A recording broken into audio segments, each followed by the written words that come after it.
আসসালামু আলাইকুম রহমতুল্লাহ। আশা করছি আমরা প্রত্যেকেই ভালো রয়েছি। আমি তোমাদের অতি পরিচিত গণিত ভাইয়া ওমর ফারুক বলছি। আমার থাম্বনেইল দেখে বুঝে গিয়েছ যে আজকে আমরা ঢাকা বিশ্ববিদ্যালয়ের প্রশ্ন সলভ করব। ভিডিওটা দেখার সাথে সাথে খাতা কলমে এখনই নোট করে নেবে। মনে রাখবে সামান্যতম সময়ও তোমার দাম আছে। কতদিন মানুষের পিছে দৌড়াবে আর? ভিডিওটা দিচ্ছি, সুন্দর করে দেখে নিও এবং সেই অনুপাতে বারবার চর্চা করো। ভিডিওর মাঝে মাঝে আমি কিছু কথা বলবো, সেগুলো একটু লক্ষ্য রেখো। আমরা ঢাকা বিশ্ববিদ্যালয়ের এমসিকিউ কোশ্চেন সলভ করছি 2019-20 সালের গণিত অংশের। সেখানে আমরা দেখতে পাইলাম যে প্রথম একটা কোশ্চেন আসছে, এ যদি একটা 2x2 অর্ডারের একটা ম্যাট্রিক্স হয় তাহলে ডিটারমিনেন্ট অফ 2a ইনভার্স এর মান কত। অর্থাৎ একটা ম্যাট্রিক্স দিয়ে তার কোনো না কোনো একটা মেকানিজম তোমাকে ফলো করতে বলেছে এবং সেই অনুপাতে তুমি মান বের করে দিবা। সলিউশন যদি আমরা দেখি, আমরা সবার প্রথম পাবো যে দেয়া আছে এ একটা ম্যাট্রিক্স যে কত 3 - 4 2 - 3, তাই তো? আমরা 2a ইনভার্স এইটার ডিটারমিনেন্ট, আমি কি 2a ইনভার্স জানি না, চলো একটু বের করি। a ইনভার্স মানে আমরা জানি 1/, determinant of a into adjoint of a, তাই নয় কি? ডিটারমিনেন্ট করলে কত দাঁড়াচ্ছে দেখো তো, 1/, ডিটারমিনেন্ট মানে আমি মনে হয় জানি যে প্রধান কর্ণ বরাবর গুণ মাইনাস গৌণ কর্ণ বরাবর গুণ, তাই নয় কি? একটু চলো চেষ্টা করি। যে 3-র সাথে -3 গুণ করালে আসছে -9, সূত্রের মাইনাস, 2-এর সাথে -4 গুণ করালে -8, মাইনাস মাইনাসে +8। দেখো তো নিচে -1 আসছে কি না? আচ্ছা যাই আসুক, সেটা আসুক। আর অ্যাডজয়েন্টটা কী হবে তুমি জানো যে 2x2 অর্ডারের ক্ষেত্রে অ্যাডজয়েন্ট বের করা খুবই সহজ। আমরা 3/3 এর ক্ষেত্রে যে জটিলতাটা করেছি সেটা আর এখানে নাই। যে শুধু এই গৌণ কর্ণ মুখ্য কর্ণ বরাবর যদি উপাদান চেঞ্জ করা যায়, অর্থাৎ 3-র জায়গায় -3 আর -3-র জায়গায় 3, গৌণ কর্ণ বরাবর চিহ্ন চেঞ্জ, উপাদানের চিহ্ন চেঞ্জ, তাহলে আছে কত 2, তাহলে হবে -2, আছে কত -4, হবে কত +4। আমার কথা মনে হয় ক্লিয়ারলি বুঝতে পেরেছ। দেখো তো এখানে কত হচ্ছে, 1/, -9 + 8 মানে কত -1 না? -1টা লেখো। 1/, -1 মানে কি? শুধু -1 না? দেখো তো এটা ম্যাট্রিক্সটা নির্ণায়ক। ম্যাট্রিক্স তুমি জানো, ম্যাট্রিক্সে কোনো জিনিস বাইরে গুণ থাকা মানে ভিতরে প্রতি উপাদানের সাথে সেটা গুণ হয়ে যাওয়া। তাহলে এই -1টা ভিতরে প্রত্যেকের সাথে গুণ হবে। -1 -3-র সাথে গুণ করলে +3, 4-এর সাথে গুণ করলে -4, -2-এর সাথে গুণ করলে +2, 3-এর সাথে করলে -3। আশা করি আমরা এই ইনভার্সটা যথারীতি বের করতে পারলাম। তারপরে আমরা কি শিখব? আমার আছে 2a ইনভার্স, তার মানে আমি যদি এবার 2a ইনভার্স করি, দেখো তো এরকম হচ্ছে কি না? এইটা তো a ইনভার্স, তার সাথে 2 গুণ হচ্ছে না? আবার দেখো তো 2 কারোর সাথে গুণ করা মানে কি? 3 × 2 = 6, 4 × 2 = -8, 2 × 2 = 4, 2 - 3 - 6। আমার বোর্ড থাকায় আমি বারবার মুছতে করেছি। তোমরা যদি কোথাও বুঝতে অসুবিধা হয় ভিডিওটা আরেকবার দেখে এটা একটু করে নাও, কেমন? 2a ইনভার্সটা বের করলাম। আমাদের এবার কি দরকার দেখো তো, ডিটারমিনেন্ট অফ 2a ইনভার্স না? তার মানে কি বোঝাচ্ছে? ডিটারমিনেন্ট অফ 2a ইনভার্স মানে কি? এইটার মান বোঝাচ্ছে না এই ম্যাট্রিক্সের? কীভাবে হবে দেখো তো, প্রধান কর্ণ বরাবর গুণফল মানে -36 মাইনাস গৌণ কর্ণ বরাবর গুণফল। গৌণ কর্ণ মানে কি? 4 - 8 না? গুণ করালে কত হয়? -32, মাইনাস আর এই মাইনাস দেখো তো প্লাস হয়ে যাবে কি না? তাহলে -36 + 32 কত হচ্ছে? -4। অর্থাৎ এই ম্যাথের অ্যান্সার হচ্ছে -4। আমরা এই ম্যাথটা পরীক্ষার হলে কি এতটুকু করার জায়গা পাবো? এটা তো রিটেন কোশ্চেন নয়। তার মানে কোনো না কোনো শর্ট ট্রিক্স তোমাকে জানতে হবে। কি শর্ট ট্রিক্স চলো একটু জানি। আমরা একটা স্পেশাল শর্ট ট্রিক্স দেখাচ্ছি। যে কি চেয়েছে, এ একটা ম্যাট্রিক্স দেওয়া আছে 3 - 4 2 আর -3। আমরা একটু কষ্ট করে এ এর মানটা একটু বের করে নিলাম, কেমন? কত হচ্ছে দেখো তো, এর মান মানে ডিটারমিনেন্ট কত হয়? -9, সূত্রের মাইনাস আর এখান থেকে -8, তার মানে মাইনাস মাইনাসে প্লাস হয়, কত আসছে? -1। এবার তোমার কাছে পরীক্ষায় চেয়েছে কি দেখো তো, এইটা যদি হয় তাহলে তোমার কাছে চেয়েছে ডিটারমিনেন্ট অফ 2a ইনভার্স না? একটু চেষ্টা করব ডিটারমিনেন্ট অফ 2a ইনভার্সটা কত দেখার। আমি শর্ট ট্রিক্সে ব্যাপারটা বোঝানোর চেষ্টা করছি এবং এই শর্ট ট্রিক্সটা যে কোনো বর্গ ম্যাট্রিক্সের ক্ষেত্রে খাটবে। এইটা যেহেতু একটা বর্গ ম্যাট্রিক্স তার ক্ষেত্রে খাটছে। শর্ট টেকনিকটা কি? শর্ট টেকনিকটা হলো যেই সহগটা তোমার কাছে দেয়া থাকবে এক্সট্রা করে, সেই সহগটা বসবে, পাওয়ার হবে যত অর্ডার আছে সেইটা, পাওয়ার হবে দেখো তো এটা 2/2 অর্ডারের ম্যাট্রিক্স কিনা সেইটা, ইনটু গুণ হবে মান -1।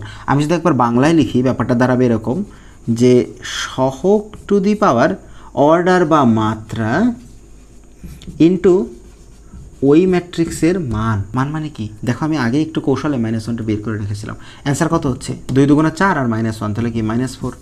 খুব কি কষ্ট হবে এভাবে বের করতে? আমার বিশ্বাস যে 5 থেকে 10 সেকেন্ডের মধ্যেই হয়ে যাবে। আশা করি এই 1 নং কোশ্চেনটা বা ঢাকা বিশ্ববিদ্যালয়ের প্রথম কোশ্চেনটা তোমরা ক্লিয়ারলি বুঝতে পারলে। আমি প্রথম কোশ্চেন হওয়ায় আরও একটু বেশি সময় দিলাম তোমাকে মনোযোগটা খাতায় নিয়ে আসার জন্য।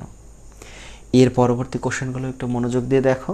প্রতিটা কোশ্চেনই আশা করছি আমি ব্রড এবং শর্ট দুইটাতেই দেখানোর চেষ্টা করব।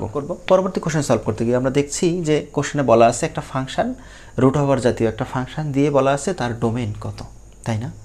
ডোমেন মানে কি বলো তো? ফাংশনে যে মানগুলো আমরা ইনপুট করতে পারবো সেইগুলো ডোমেন না? দেখো তো রুটের মধ্যে তুমি কি কোনো নেগেটিভ সংখ্যা লিখতে পারো? রুটের মধ্যে কোনো নেগেটিভ সংখ্যা লিখলে সেটা কি জটিল হয়ে যায় না? জটিল সংখ্যা হয় কি না? তার মানে রুটের মধ্যে আমরা নেগেটিভ কোনো সংখ্যা বসাতে পারবো না। রুটের মধ্যে আমরা কোন কোন সংখ্যা বসাতে পারবো? শূন্য এবং সকল পজিটিভ সংখ্যা, ঠিক কি না?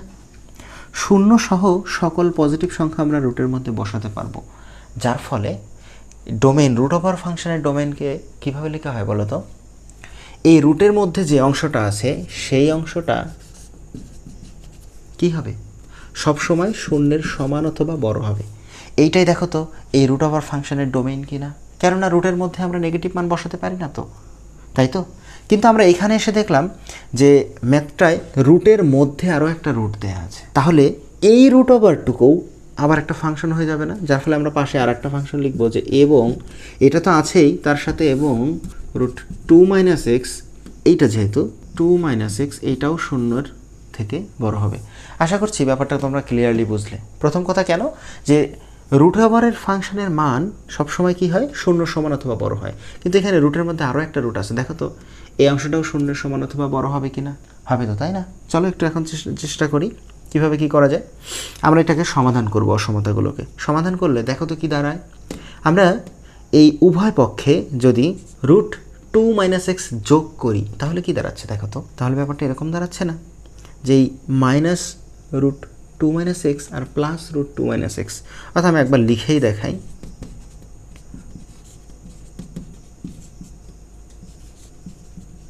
উভয় পক্ষে এই অংশটা আমি যোগ করলাম, কোনো অসুবিধা আছে কি? এই অংশটা কেটে গেল, তাহলে কি দাঁড়াচ্ছে দেখো তো? এটা দাঁড়াচ্ছে কি না?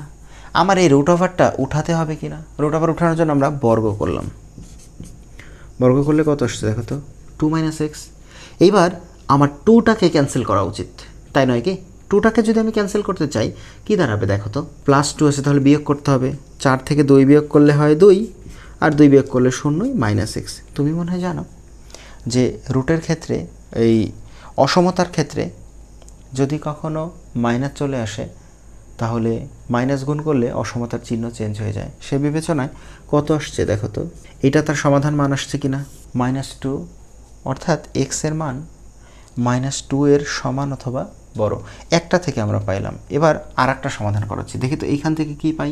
এখান থেকে দেখো তো 2কে যদি আমি বিয়োগ করতে চাই তাহলে -x -2 এটা দাঁড়াচ্ছে না? তাহলে আবার মাইনাস দ্বারা গুণ করতে হচ্ছে, অর্থাৎ অসমতার চিহ্ন চেঞ্জ হয়ে যাবে কিনা? অসমতার চিহ্ন যদি চেঞ্জ হয়ে যায় তাহলে দেখো তো এইখান থেকে আমি কি পেলাম? আমি ব্যাপারটা পাচ্ছি অনেকটা এরকম। দুইটাকে আমি একটু এক জায়গায় লিখছি, ব্যাপারটা তোমাকে বুঝতে সুবিধা হবে। এই দুইটাই তো আমরা সমাধান পাইলাম, তাই না? আমরা কি পাচ্ছি? -2 এর চেয়ে বড় একটা মান অথবা সমান, আর 2 এর সমান অথবা তার চেয়ে ছোট একটা মান। আচ্ছা এই ব্যাপারটা একটু খেয়াল করো তো, দুইটাই লেস দেন কি না? লেস দেন থাকলে আমি তোমাদেরকে বাস্তব সংখ্যা অসমতা চ্যাপ্টার ক্লাসে শিখিয়েছিলাম যে লেস দেনের মিনিং হলো ছোট থেকে বড় আর বড় থেকে ছোট। কখনো যদি লেস দেন দ্বারা অসমতা তৈরি হয় তখন তার মিনিং হয় ছোট থেকে বড়, বড় থেকে ছোট। ব্যাপারটা অনেকটা এরকম যে এই -2 আর 2 এর মধ্যে ছোটকে -2, তাহলে সমাধানটা হবে -2 ছোট থেকে বড়, এক্সট্রা ছোট থেকে বড়, তারপরে বড় থেকে ছোট, 2 আছে তার থেকে ছোট। এই ব্যাপারটা আরও ক্লিয়ার হওয়ার জন্য তোমরা আমার বাস্তব সংখ্যা অসমতার লেকচারটা দেখবে। যারা লেকচারটা পাওনি তারা আমাকে একটু কমেন্ট বক্সে একটু কমেন্ট করে দিও, আমি তোমাদেরকে লেকচারটা একটু পাঠিয়ে দেওয়ার চেষ্টা করব। এই লেস দ্যান গ্রেটার দ্যান এগুলোর খুব সুন্দর একটা মিনিং আছে, আমি খুব সংক্ষেপে তোমাকে এখানে বোঝানোর চেষ্টা করলাম যে লেস দ্যান মানে ছোট থেকে বড়, বড় থেকে ছোট। তাহলে কি দাঁড়াচ্ছে, -2 থেকে 2 এর মধ্যে, তাই নয় কি? এই সমাধানটা আমি কি লিখতে পারি বলো তো? দেখো তো এরকম করে লিখতে পারি কিনা, -2 থেকে 2। কেননা এই থার্ড ব্র্যাকেট দ্বারা তো সীমা বোঝায়, তাই না? তাহলে -2 থেকে এর সমান অথবা বড়, 2 থেকে এর সমান অথবা ছোট, অর্থাৎ -2 এবং 2 আমি দুইটাই নিতে পাচ্ছি। তাহলে থার্ড ব্র্যাকেট এবং ভিতরের সব মান বোঝাচ্ছে। দেখো তো সমাধানটা লেখা যায় কিনা। দেখো অপশনটা তোমার ডি অপশনে ছিল, অর্থাৎ ডিটা কারেক্ট। এই কোশ্চেনটা আরও ভালো করে বোঝার জন্য তোমার অ্যাকচুয়ালি বোঝার দরকার ছিল এই ব্র্যাকেটের মিনিংটা এবং এই লেস দ্যান গ্রেটার দ্যান এইগুলোর মিনিংটা। এইগুলোর মিনিংটা একটু ক্লিয়ারলি বোঝানোর জন্য আমি আর 5টা মিনিট তোমার কাছ থেকে এক্সট্রা নষ্ট করছি, একটু মনোযোগ দিয়ে বোঝার চেষ্টা করো। 2 less than x less than 5 আমি ধরো লিখলাম, লিখলে এটাকে যদি আমি সংখ্যা রেখায় বসাতে চাই কেমন হয় দেখো তো।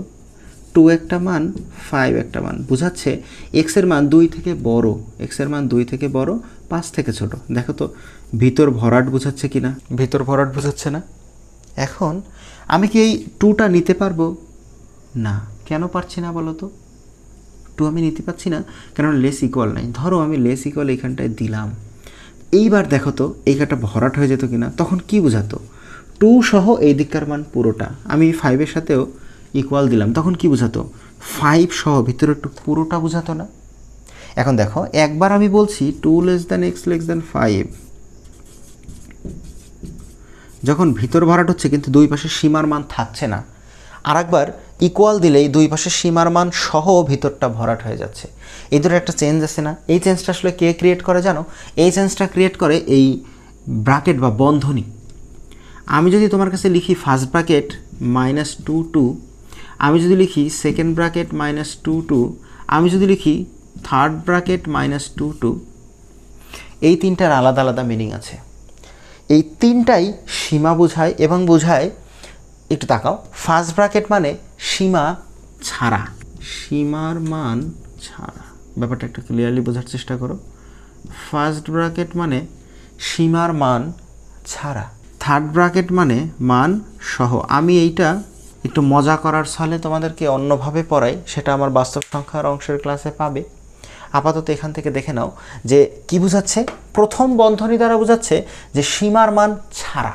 তাহলে -2 আর 2 ছাড়া ভিতরে আর কি কি মান আছে বলো তো? ভিতরে এই মানগুলো আছে না, -1 0 1, অর্থাৎ ফার্স্ট ব্র্যাকেট দ্বারা বোঝাবে দুই পাশের মান ছাড়া ভিতরের সবটুকু। এখন সেকেন্ড ব্র্যাকেট দ্বারা সারা জীবনী সেট বোঝায়, মানে দুইটা উপাদান -2 2। কিন্তু থার্ড ব্র্যাকেট মানে কি বললাম? যে সীমা সহ। থার্ড ব্র্যাকেট মানে অ্যাকচুয়ালি সীমার পরিমাণ পরিধিটা বোঝায়, যেখানে আমাকে মান নিতেই হবে। তাহলে সীমা সহ ভিতরের মানটুকু। তাহলে দেখো তো দুই পাশের সীমা -2 আর 2, এইটুক তো আমি নিবই, তার সাথে আর কি কি নিব? -1 0 আর 1, অর্থাৎ ভিতরেরটুকু। অর্থাৎ থার্ড ব্র্যাকেট মানে দুই পাশের যে মান আছে সেইটা সহ ভিতরেরটুকু, ফার্স্ট ব্র্যাকেট মানে দুই পাশের মান ছাড়া শুধু ভিতরেরটুকু, আর সেকেন্ড ব্র্যাকেট মানে সেট বোঝায়, ভিতরে যে কয়েকটি উপাদান আমরা লিখবো সেই কয়টা হবে। এখন তুমি একটা জিনিস খেয়াল করে দেখো তো, এইখানটায় আমি 2 থেকে 5 পর্যন্ত এর ভিতরের মানটুকু নিলাম, কিন্তু 2 আর 5 কি নিতে পেরেছি? তাহলে বলো তো এর সাথে আমি যদি এটাকে এখন প্রকাশ করতে চাই 2 আর 5, যদি আমি ফার্স্ট ব্র্যাকেট দিই তাহলে কি বোঝাবে? 2 এবং 5 ছাড়া ভিতরে সবটুকু। দেখো তো এটা তাই বোঝাচ্ছে কিনা? ঠিক একইভাবে আমি যদি এইখানটা প্রকাশ করতে চাই তাহলে 2 এবং 5 এই দুইটা মান তো হবেই, তার সহ ভিতরে সব কিছু বোঝাবে না। তাহলে কি থার্ড ব্র্যাকেট বোঝাবে না?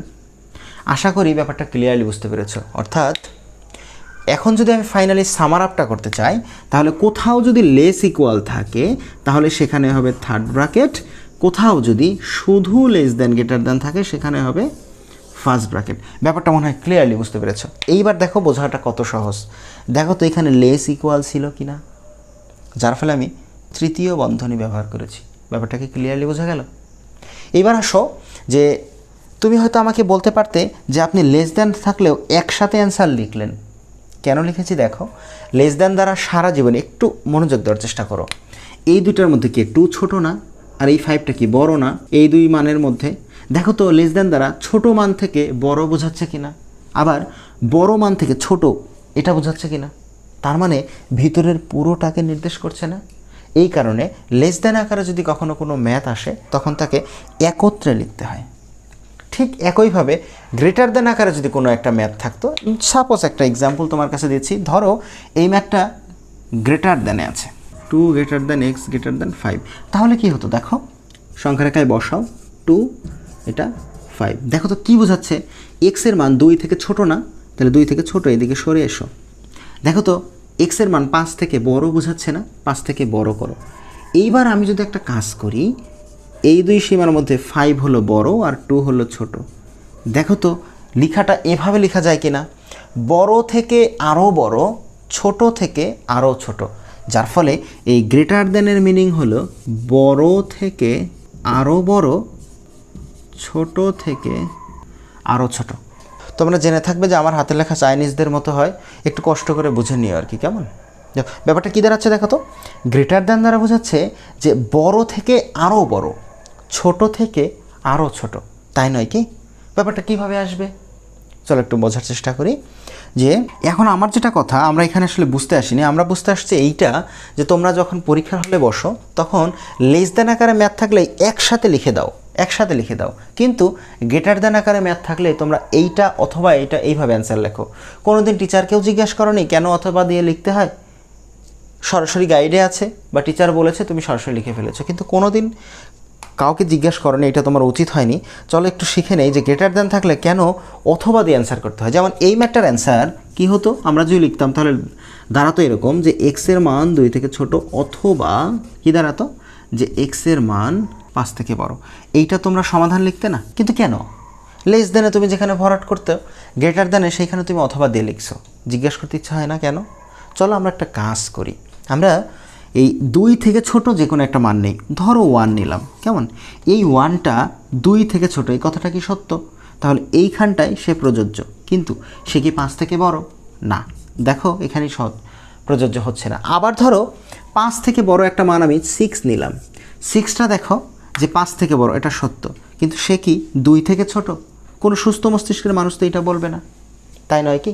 একটা জিনিস খেয়াল করে দেখো যে গ্রেটার দ্যান আকারে যদি কখনো ম্যাথ থাকে, তাহলে যে শর্তটাই তুমি নাও না কেন, যে কোনো একটা কারেক্ট হয় আর একটা কারেক্ট হয় না, কিন্তু তুমি কোনটা কারেক্ট করবে কোনটা কারেক্ট করবে না এটা কি তুমি জানো? যার ফলে গ্রেটার দ্যান আকারে ম্যাথ থাকলে লিখতে হয় যে হয় এইটা কারেক্ট অথবা ওইটা কারেক্ট। আমার কথাটা কি ক্লিয়ারলি বুঝতে পারলে? ওকে, ব্যাপারটা মনে হয় বুঝলে। তাহলে এই ম্যাথটা সলভ করতে গিয়ে আমি তোমাকে দুইটা বেসিক শিখালাম। একটা বেসিক শিখালাম যে লেস দ্যান মানে হলো ছোট থেকে বড়, বড় থেকে ছোট, অর্থাৎ লেস দ্যানের কোনো ম্যাথ থাকলে ভিতর ভরাট হয়ে একত্র অ্যান্সার আসবে। এবং আরেকটা জিনিস শিখালাম, গ্রেটার দ্যান আকারে কখনো ম্যাথ থাকলে সেটা হবে বড় থেকে ছোট, বড় থেকে আরও বড় এবং ছোট থেকে আরও ছোট, অর্থাৎ যেটা বড় মান আছে তার থেকে আরও বড় এবং ছোট যেটা তার থেকে আরও ছোট, অর্থাৎ দুইটি আলাদা, এদের মধ্যে কোনো কমন অংশ নাই, যার ফলে আমরা অথবা দিয়ে ম্যাথটা লিখব। ক্লিয়ার কি? আরেকটা জিনিস আমি শিখিয়েছি 3টা ব্র্যাকেটের ব্যবহার, এবং ব্যবহার শেখাতে গিয়ে দেখালাম যে লেস ইকুয়াল অথবা গ্রেটার ইকুয়াল যদি কখনো থাকে তাহলে হবে থার্ড ব্র্যাকেট, এবং যদি শুধু লেস দ্যান বা গ্রেটার দ্যান থাকে তখনও হবে ফার্স্ট ব্র্যাকেট। আশা করি এই বেসিকটার পরে তুমি এই কোশ্চেনটা যদি আরেকবার দেখো তোমার একটু সহজ হয়ে যাবে। চলো একটু দেখার চেষ্টা করি। আমাকে রুটের মধ্যে একটা ফাংশনের ডোমেন বের করতে বলেছিল। তাহলে আমরা জানি রুটের মধ্যে নেগেটিভ মান হয় না, তার মানে 0 সহ সকল পজিটিভ মান হবে। তাহলে রুটের ভিতরের ফাংশনটাকে আমি 0 অথবা তার চেয়ে বড় করে দিলাম। এখন কি করতে পারি দেখো, এখন আমরা একটা কাজ করলাম, রুটের মধ্যে আরও একটা রুট আছে, যার ফলে তাকেও আমরা 0 সমান অথবা বড় করে দিলাম। দুইটাকে পর্যায়ক্রমিক সমাধান করিয়ে একটা দেখলাম যে -2 এর চেয়ে বড় অথবা সমান হচ্ছে, আর একটাকে সমাধান করালে আসছে 2 এর সমান অথবা ছোট। দেখো বড় থেকে ছোট, ছোট থেকে বড়, একটা সুন্দর কম্বিনেশন তোমাকে একটু আগে শিখিয়েছে, সেটা কি আসছে? যার ফলে আমরা অ্যান্সারটাকে একত্র লিখলাম। এবং তোমাকে একটু আগে শিখিয়েছি যে লেস ইকুয়াল থাকলেই সেখানে কি বন্ধনী ব্যবহার হয়? তৃতীয় বন্ধনী।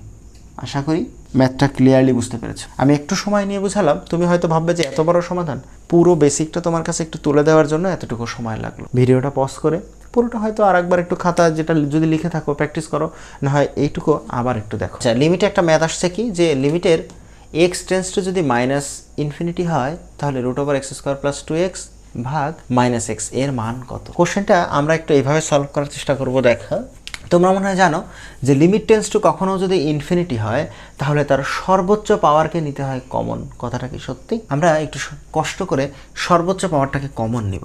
দেখো তো, limit x tends to minus infinity, রুটের মধ্যে এক্স স্কোয়ার আছে, তাহলে আমরা এক্স স্কোয়ারকে একটু কমন নেব। এক্স স্কোয়ারকে যদি কমন নেই কত দাঁড়ায় দেখো তো, 1 প্লাস 2 ভাগ এক্স, এটা দাঁড়ায় না 1 প্লাস ভিতরে। কেননা তুমি একটু মাথায় রাখবা যে ইনফিনিটি হোক আর মাইনাস ইনফিনিটি হোক, যখনই এই লিমিট টেন্স টু ইনফিনিটি আর মাইনাস ইনফিনিটি আসবে তখন সর্বোচ্চ সহগকে বা সর্বোচ্চ চলককে কমন নিতে হবে মাইনাস এক্স। আমি যদি লিখি ব্যাপারটা এরকম দাঁড়াবে, limit x tends to minus infinity, এই এক্স স্কোয়ারকে রুটের বাইরে বের করে দিলে কি এক্স হয় না? রুট ওভার 1 প্লাস 2 ভাগ এক্স ভাগ মাইনাস এক্স। দেখো এই এক্স আর এই এক্স কাটা যাচ্ছে, আলটিমেটলি কী হচ্ছে দেখো তো, limit x tends to minus infinity minus into root over 1 plus 2 by x. এইটা আসছে না? এটাই তো আসছে।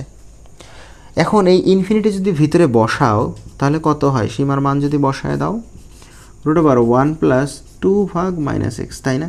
2 ভাগ ইনফিনিটি, এটা আসছে কি না? দেখো তো, সামথিং ভাগ ইনফিনিটি মানে কি? 0 না? ব্যাপারটা ক্লিয়ারলি বোঝাতে চেষ্টা করছি। অসংজ্ঞায়িত বা ইনফিনিটি মানে আমরা জানি 1 ভাগ 0। একটু বজ্রগুণ করো তো, যে 1 ভাগ ইনফিনিটি ইকুয়াল টু তাহলে কি 0 হয়ে যাচ্ছে না? একটু বজ্রগুণ করো, ইনফিনিটি জায়গায় 0, 0 জায়গায় ইনফিনিটি নাও, দেখো তাই হচ্ছে না? দেখো তো এখানে 2 ভাগ ইনফিনিটি মানে কি 0, তার সাথে মাইনাস থাকলেই কি আর না থাকলেই কি? তাহলে এইটুকুর পরিবর্তে কি 0 লেখা যায়? 0, আর এটা 1, তার সাথে -1 গুণ করলে ফাইনালি কত আসছে? -1। অর্থাৎ এই লিমিট এক্সটেন্স টু ইনফিনিটি, এই ম্যাথটার অ্যান্সার হলো -1, অর্থাৎ বি অপশনটা কারেক্ট। এবার দেখো এই ম্যাথটা পরীক্ষার হলে এই এতটুকু করার কোনো দরকার আছে কি যদি শর্টকাট জানা থাকে? একটা চলো স্পেশাল শর্টকাট শেখাচ্ছি। কখনো যদি limit x tends to infinity অথবা মাইনাস ইনফিনিটি এগুলো থাকে তাহলে অ্যান্সার হয় লবের ভাগ হরের সর্বোচ্চ যে পাওয়ার আছে তার সহগটা হয়, সর্বোচ্চ পাওয়ারের সহগ। ব্যাপারটা মনে হয় ক্লিয়ারলি বুঝতে পারলে না? আমি একটা উদাহরণ দিচ্ছি। ধরো আমি বলছি যে limit x tends to infinity 2x square plus 7 ভাগ 3x square plus 5x plus 2 এত ইকুয়াল টু কত? দেখো লিমিট টেন্স টু ইনফিনিটি দেওয়া আছে। ইনফিনিটি দেওয়া থাকলে আমি তোমাকে কি বলেছি যে লব এবং হরের মধ্যে সর্বোচ্চ পাওয়ার খুঁজবা। দেখো তো লব এবং হরের মধ্যে সর্বোচ্চ পাওয়ার কত? এক্স স্কোয়ার না? তাহলে লবে এক্স স্কোয়ারের মান সহগ 2 ভাগ হরে এক্স স্কোয়ারের সহগ কত? 3। তার মানে এই ম্যাথের অ্যান্সার 2/3। কত সহজ না? চলো আর একটা প্র্যাকটিস করি। Limit x tends two 0 2x plus 7 ভাগ 3x স্কোয়ার প্লাস 5, এইটা ইকুয়াল টু কত? এইবার দেখো একটা মজা আছে, লব এবং হর তুমি যদি সার্চ করো তাহলে দেখবা সর্বোচ্চ পাওয়ার যেটা সেটা এক্স স্কোয়ার। তাহলে এক্স স্কোয়ারের সহগ নিচে কত? 3। কিন্তু উপরে কি এক্স স্কোয়ার আছে? নাই। কেন নাই? কেননা তার সহগ 0 ছিল। কথাটা বোঝা গেল কি? তার মানে উপরের এক্স স্কোয়ারের সহগটা কত? 0। তোমরা এখানে একটা ভুল করো কি যে লবের সর্বোচ্চ পাওয়ারের সহগ 3 আর হরের সর্বোচ্চ পাওয়ার কি এক্সই আছে, তার সহগ 2 বসায় দাও। কিন্তু ব্যাপারটা কি এরকম না? তাহলে লব হর মিলে আগে সর্বোচ্চ পাওয়ার খুঁজবা। তাহলে এই ম্যাথের অ্যান্সার কত হচ্ছে? 0। আশা করি বুঝতে পেরেছ। এই বেসিকটুকু যদি তুমি ক্লিয়ারলি বোঝো, এই ম্যাথটাতে দেখো এই বেসিকটা কাজে লাগানো যায়। কিভাবে কাজে লাগানো যাবে আমি একটু বুঝলাম। আমি এখন শর্টকাটটা যেটা বোঝালাম সেই অনুপাতে ম্যাথটা সলভ করছি। ম্যাথটা দেওয়া আছে limit x tends to minus infinity root over x square plus 2x ভাগ মাইনাস এক্স, এটাই তো দেওয়া আছে। একটা জিনিস চিন্তা করে দেখো তো, এই রুট থেকে যদি এক্স স্কোয়ারকে বের করতা তাহলে কত হতো? শুধু এক্স, নিচেও কি এক্স আছে, তাহলে লব হরের সর্বোচ্চ পাওয়ার কত হতো? এক্স হতো। তাহলে এক্সের সহগ উপরে কত পাইতা? 1 ভাগ এইখানে এক্সের সহগ কত? -1। তার মানে অ্যান্সার আসছে কত? -1। শেষ। তার মানে এটা তোমাকে আসলে করতেও হবে না। ব্যাপারটা কীরকম যে লব এবং হরের সর্বোচ্চ পাওয়ারের সহগ খুঁজবা। রুটের মধ্যে এক্স স্কোয়ার আছে, ব্যাপারটা কি? রুট কোনো না কোনো কালে ভেনিশ হতো স্কোয়ারের মাধ্যমে, তাহলে করলে তুমি শুধু এক্স পেতা, যার সহগ 1, আর নিচে আছে মাইনাস এক্স, তাহলে এই এক্সের সহগ কত? -1, 1 ভাগ -1 মানে -1। ব্যাপারটা আশা করি ক্লিয়ারলি বুঝতে পেরেছো। ঢাকা বিশ্ববিদ্যালয়ের পরবর্তী এমসিকিউ কোশ্চেনটা ছিল এরকম যে 0 থেকে 2 ব্যবধিতে y = x-1 এবং y = 0 রেখা দ্বারা আবদ্ধ অঞ্চলের মোট ক্ষেত্রফল কত? কোশ্চেনটা একটু ধাঁধা লাগাই দিয়েছে তোমাকে। এই কোশ্চেনটা সলভের লাস্টের দিকে একটা কথা বলবো, কথাটা একটু মনোযোগ দিয়ে শুনবা, শুনলে তোমার এই কোয়ালিটির কোশ্চেন আর কোনোদিন করতেই হবে না, সরাসরি উত্তরটা তুমি বের করে ফেলতে পারবে। কেমন হবে দেখো, কোশ্চেনটা আসলে বলা আছে অনেকটা এরকম, যদি আমি চিত্রটা আগাই ফিগার আউট করলে ব্যাপারটা তোমার বুঝতে সবচেয়ে সুবিধা হবে। 0 থেকে 2 এবং y = 0 রেখা মানে কি? এক্স অক্ষরেখা না?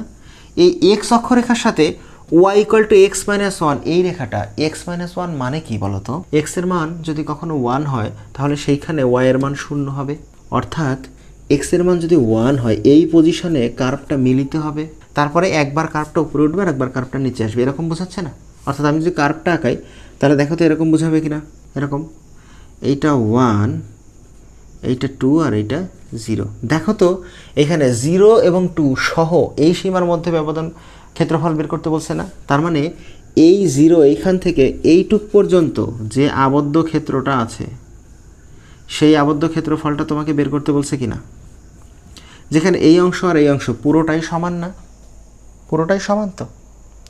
একটু মনোযোগ দিয়ে বোঝার চেষ্টা করো ব্যাপারটা কেমন, যে এই অংশের ক্ষেত্রফল চেয়েছে এবং এই অংশ দুইটার একত্রে ক্ষেত্রফল চেয়েছে, তাই না?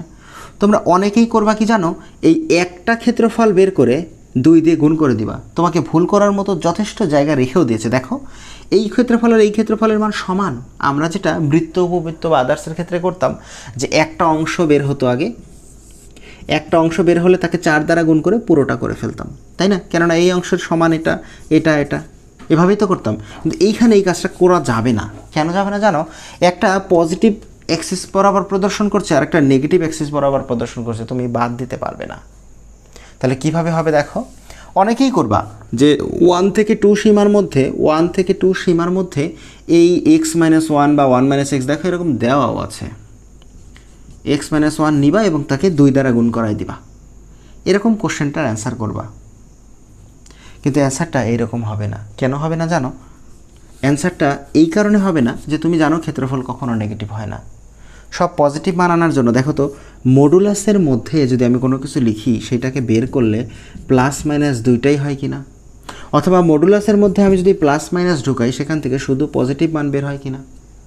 তার মানে আমি কোনো একটার নেগেটিভ অংশ, কোনো একটার পজিটিভ অংশ, দুইটাকে একসাথে লেখার জন্য মডুলাস প্রদর্শন করি না আমরা ক্ষেত্রফলে, যার ফলে এই ম্যাটটার অ্যান্সার আসবে অনেকটা এরকম, যে মডুলাস অফ এই যে ফাংশনটা x-1 তারই ক্ষেত্রফল কত? 0 থেকে 2 সীমার মধ্যে, 0 থেকে 2 সীমার মধ্যে নিয়ে নাও, ঝামেলা শেষ।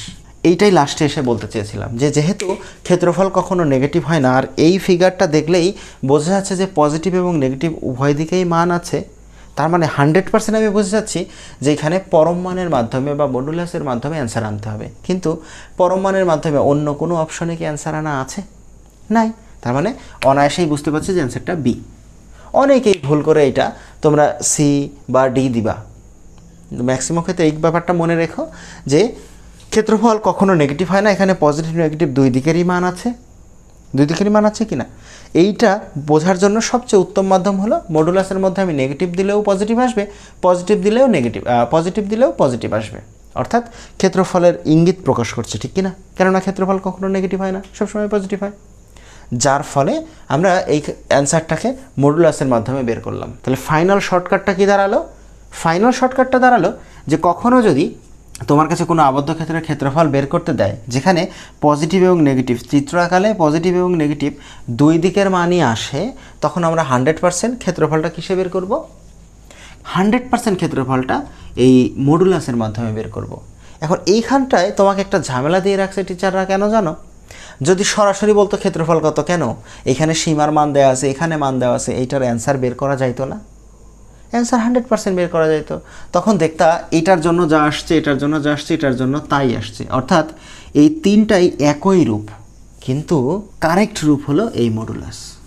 কথা কি বোঝা গেল? তুমি যদি মান বের করো, সাপোজ এইটার জন্য যদি 2 আসে, এটার জন্যও 2 আসবে, এটার জন্যও 2 আসবে, সে বিবেচনায় দেখো মান বললে তুমি যে কোনো একটা কারেক্ট করে ফেলতে পারতে, কিন্তু ক্ষেত্রফল বলেছে, যেহেতু ক্ষেত্রফল নেগেটিভ হয় না আর এখানে পজিটিভ নেগেটিভ দুইটা অংশই আছে, যার ফলে কি হলো আমরা এই পরম মানে ব্যবহার করলাম। আশা করি বুঝতে পেরেছো। পরবর্তী কোশ্চেনটা তোমাদেরকে বলেছে যে বি একটা ভেক্টর আর এ একটা ভেক্টর, তোমার কাছে বের করতে বলছে কি যে এই বি ভেক্টর বরাবর এই এ ভেক্টরের উপাংশ বের করতে বলছে। আমি সারা জীবনে এই কোশ্চেনটা আমি আসলে দুর্বল মানের স্টুডেন্ট ছিলাম, তো এই উপাংশ দিয়ে পড়তে পারতাম না। তোমরা মনে হয় জানো যে দুইটা অংশ আছে, একটা উপাংশ আর একটা অভিক্ষেপ। আমি অভিক্ষেপটা খুব সহজে বুঝি, কেন বুঝি জানো? দেখো একটু চেষ্টা করছি যে বি ভেক্টর বরাবর এ ভেক্টরের অভিক্ষেপ ধরো তোমার কাছে আমি বলেছি। এ ভেক্টরের অভিক্ষেপ মানে কি বলো তো? এ কস থিটা না? এ কস থিটা কি না? মানে অভিক্ষেপ কীভাবে প্রকাশ করে? যার অভিক্ষেপ সেইটা ইন্টু কস থিটা, এইটা হয় না? তখন কি লিখতাম আমরা দেখো তো? এ ডট বি মানে হলো এ বি কস থিটা, কিন্তু এখানে কি বি ছিল না, যার ফলে বিটা ভাগ করা আছে। দেখো তো অভিক্ষেপটা খুব সহজে হয়ে গেল কিনা? অর্থাৎ যার দিকে অভিক্ষেপ সেইটা ইন্টু কস থিটা হইলে আমরা শিখেছি এ ডট বি মানে এ বি কস থিটা, কিন্তু এখানে তো বি নাই, তাহলে বিটা কি ভাগ করা হয়ে গেছে। এইবার দেখো বোঝাটা কত সহজ। অভিক্ষেপের পরেই আমি উপাংশ লিখে ফেললাম।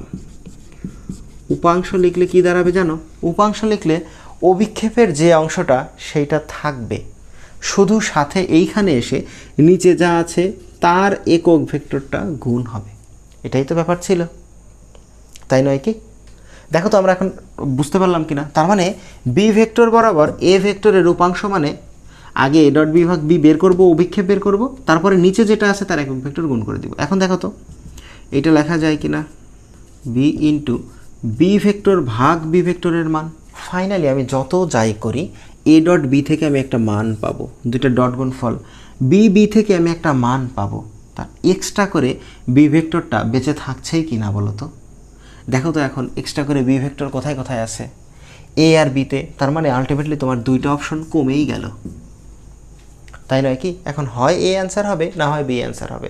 এই যে তুমি শুধু সূত্র দেখেই বুঝতে পারলে। চলো একটু এইবার আর একটা জিনিস চেষ্টা করি। কি চেষ্টা করব? এ আর বি দুইটার ডট গুণফলটা বের করাবো। বের করালে কত হবে দেখো তো? 6 আর 2 গুণ করলে কত হয়? 12। 7 আর -2 গুণ করলে কত হয়? -14। -6 + 1 তাহলে কত? -6। আলটিমেটলি কত আসছে বলো তো? -8।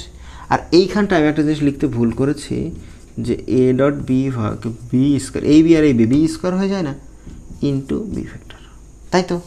তুমি যদি খুব ঠান্ডা মাথায় একটা জিনিস চিন্তা করো যে এ ডট বি আমার কাছে আসলো -8, তার মানে উপরে আমার -8 আছে, এইখানে আছে বি স্কোয়ার। এই বি এর মান যদি নেগেটিভও কখনো হয়, হয়েও যদি কখনো যায়, তাহলে এই স্কোয়ারের কারণে সেটা পজিটিভ হয়ে যাবে না? তার মানে নিচে গিয়ে নেগেটিভ মান আসা সম্ভব না। তার মানে পুরো ম্যাথটা আমার না করেও অ্যান্সার বুঝতে পারছি আমি যে অ্যান্সার হবে -8 ভাগ 1 to 1 আর বি ভেক্টর। ব্যাপারটা মনে হয় ক্লিয়ারলি বোঝা গেল। তারপরে মানটা বের করি, চলো দেখি কি আসে। তাহলে এ ডট বির মান আসলো আমার -8 আর বি স্কোয়ার কত আসবে দেখো তো? কোনো ভেক্টরের মান দ্বারা কি বোঝায়? রুট করা না? রুট ওভার কোনো একটা ভেক্টরের মান, রুট ওভার তার সহগগুলোর বর্গ। 6 6 36 প্লাস 7 7 49 প্লাস -6 মানে +36, এটাই তো। আর এটা পুরোটা বি আর আছে হলো বি স্কোয়ার, তাই তো? এই রুট আর স্কোয়ার উঠে কত দাঁড়াচ্ছে দেখো? -8 ভাগ এই রুট আর স্কোয়ার উঠে 36 আর 36 72 সাথে 49 যোগ করলে 121 ইন্টু বি ভেক্টর। ব্যাপারটা মনে হয় ক্লিয়ারলি বুঝতে পারলে যে অ্যান্সারটা। এই সহজ সহজ ম্যাথগুলো তোমরা কখনো পরীক্ষার হলে করো না, মুখে প্র্যাকটিস করে করবা, হাতে কলমে করবা না। কিভাবে হাতে কলমে না করে সহজে করা যায় একটু দেখার চেষ্টা করো।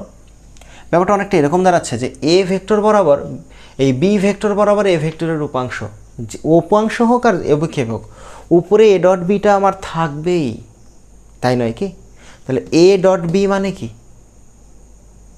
দুটো ভেক্টরের ডট গুণফল। তাহলে 6 2 12 -14 -2 আর -6, তাহলে -8 না? তাহলে -8টা আমার উপরে আসছেই বাধ্যগত। তাহলে হয় এইটা অ্যান্সার হবে, না হয় এইটা অ্যান্সার হবে। কিন্তু আমি জানি কি যে যার উপাংশ তার অপোজিটটা একক ভেক্টর হিসেবে বসে থাকে, ভেক্টর হিসেবে থাকে, তাই নয় কি? উপাংশ এর, তাহলে বি ভেক্টর বসবে। তার মানে এমনিই বুঝে যাচ্ছ যে শুধু এই ডট গুণফলটা করাই বুঝে যাচ্ছ যে অ্যান্সার এটা হবে। কোনো একটা বিন্দুতে ক্রিয়ারত পি এবং 2p বলদয়ের লব্ধি √7p হলে তাদের মধ্যবর্তী কোণ কত? একটা বিন্দুতে আমরা শিখছিলাম পি এবং কিউ দুইটা বল পরস্পর যদি ক্রিয়ারত থাকে এবং তাদের লব্ধি যদি আর হয় তাহলে আর স্কোয়ার সমান সমান P square plus Q square plus 2pq cos alpha, ঠিক কিনা? আমরা এবার দেখো তো বল দেওয়া আছে কত, একটা বল বলা আছে পি আর একটা বল দেওয়া আছে 2p। তাহলে এই মানটা যদি আমি এই সূত্রে বসাই এবং লব্ধির মান দেওয়া আছে √7p, একটা মজার ব্যাপার খেয়াল করো, প্রতি ক্ষেত্রেই পি পি পি আছেই। আমি কি আর এই পি এইখানে লিখব? প্রতি ক্ষেত্রে থাকায় লিখব না, শুধু সংখ্যাগুলো লিখব। দেখো পি তার মানে কি 1 স্কোয়ার প্লাস 2p মানে 2 স্কোয়ার প্লাস 2 ইন্টু একটা পির মান 1 মানে আমি পি লিখছি না, আর কিউ হলো 2 cos আলফা সমান সমান কত আসছে √7p ছিল, পি লিখছি না, ওকে বর্গ করে দিলাম। অসুবিধা আছে কি? দেখো তো কি আসছে 7, এখানে স্কোয়ার আর রুট উঠে দিলে কত হয়? শুধু 7 হয়, শুধু 7 হয় কি না? Equal to 1 plus 4 plus 4 cos alpha, তাই তো? এখন এই 1 আর 4 5 7 থেকে বিয়োগ করলে 2 হয়, তাহলে আমি কি এই কথাটা লিখতে পারি cos আলফা ইকুয়াল টু 2/4 মানে হাফ। দেখো তো cos কত ডিগ্রির মান? হাফ, 60 ডিগ্রির না? তার মানে থিটার মানটা আমার আসছে 60 ডিগ্রি, অর্থাৎ সি নাম্বার অপশন। তাহলে আবার যদি বলি, কোশ্চেনে ছিল কোনো একটি বিন্দুতে ক্রিয়ারত পি এবং 2p বলদয়ের লব্ধি √7p, তাহলে এদের মধ্যবর্তী কোণ কত? আমি করেছিলাম কি কোনো ক্যালকুলেশন না করে, যেহেতু প্রত্যেক ক্ষেত্রেই পি তাই পি আর লিখিনি, সরাসরি মানগুলো দিয়ে আমি আর স্কোয়ার সমান সমান P square plus Q square plus 2pq cos alpha সূত্রটা ফেলে দিলাম। কথাটা মনে হয় ক্লিয়ারলি বুঝতে পেরেছ। চলো পরবর্তী কোশ্চেন আসছে যে 1 প্লাস আই ভাগ 1 মাইনাস আই এর পরম মান হলো 1 প্লাস আই 1 মাইনাস আই এর পরম মান কত? চারটা অপশন দেওয়া ছিল, কোনটা কারেক্ট বের করতে হতো। চলো পরম মানের জন্য আমরা একটা সূত্র শিখেছিলাম যে জেড ইকুয়াল টু যদি এক্স প্লাস আই ওয়াই হয়, তাহলে জেড এর পরম মান বা মডুলাস মানে √ওভার আই ছাড়া অংশের বর্গ প্লাস আই যুক্ত অংশের বর্গ, এটা শিখছিলাম না? তাহলে এইখানটায় যদি আমি ফেলি, দেখো তো এত এর পরম মান মানে ব্যাপারটা কি এরকম বোঝাচ্ছে না?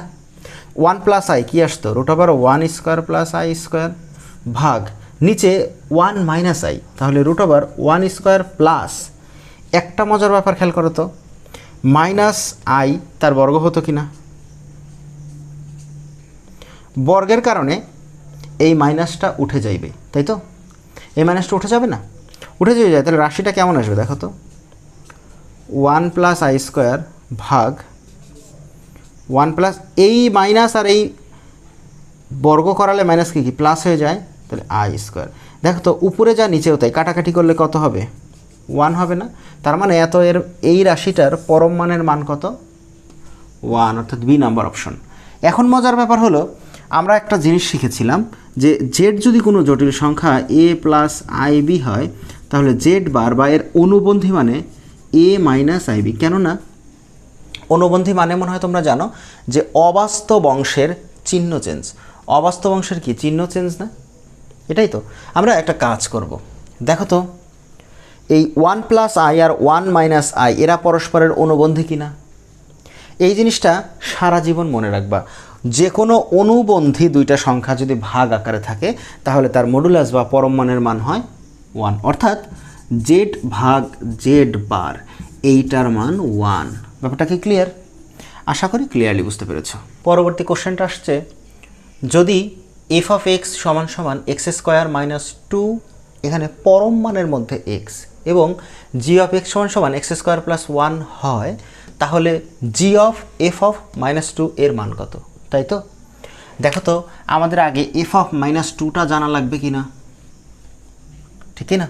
তাহলে এফ অফ 2 যদি আমি বসাই, দেখো তো কত আসে এফ অফ মাইনাস 2। তাহলে এফ অফ এক্স দেওয়া আছে এক্স স্কোয়ার মাইনাস 2 পরম মানের মধ্যে এক্স, তাহলে দেখো তো এফ অফ মাইনাস 2 সমান সমান কত? -2 এর বর্গ -2 ইন্টু মডুলাসের মধ্যে -2, তাই নয় কি? মান করলে কত আসছে দেখো তো, 2 দুগুণা 4 -2 ইন্টু -2কে মডুলাসের ভিতরে নিয়ে আসলে বাইর করলে কত হয়, +2 হয় না? তাহলে 4 - 4 কত হচ্ছে, 0। আলটিমেটলি f অফ -2 সমান সমান আমি পেলাম 0। পরীক্ষার হলে তোমার কাছে চেয়েছে g অফ f অফ -2, তাই তো? একটা জিনিস চিন্তা করে দেখো তো, g অফ f অফ -2 মানে কি, 0 না? তাহলে g অফ 0 মানে কি, g অফ x যে ফাংশন আছে সেই x এর জায়গায় 0 বসাতে হবে, ঠিক কি না?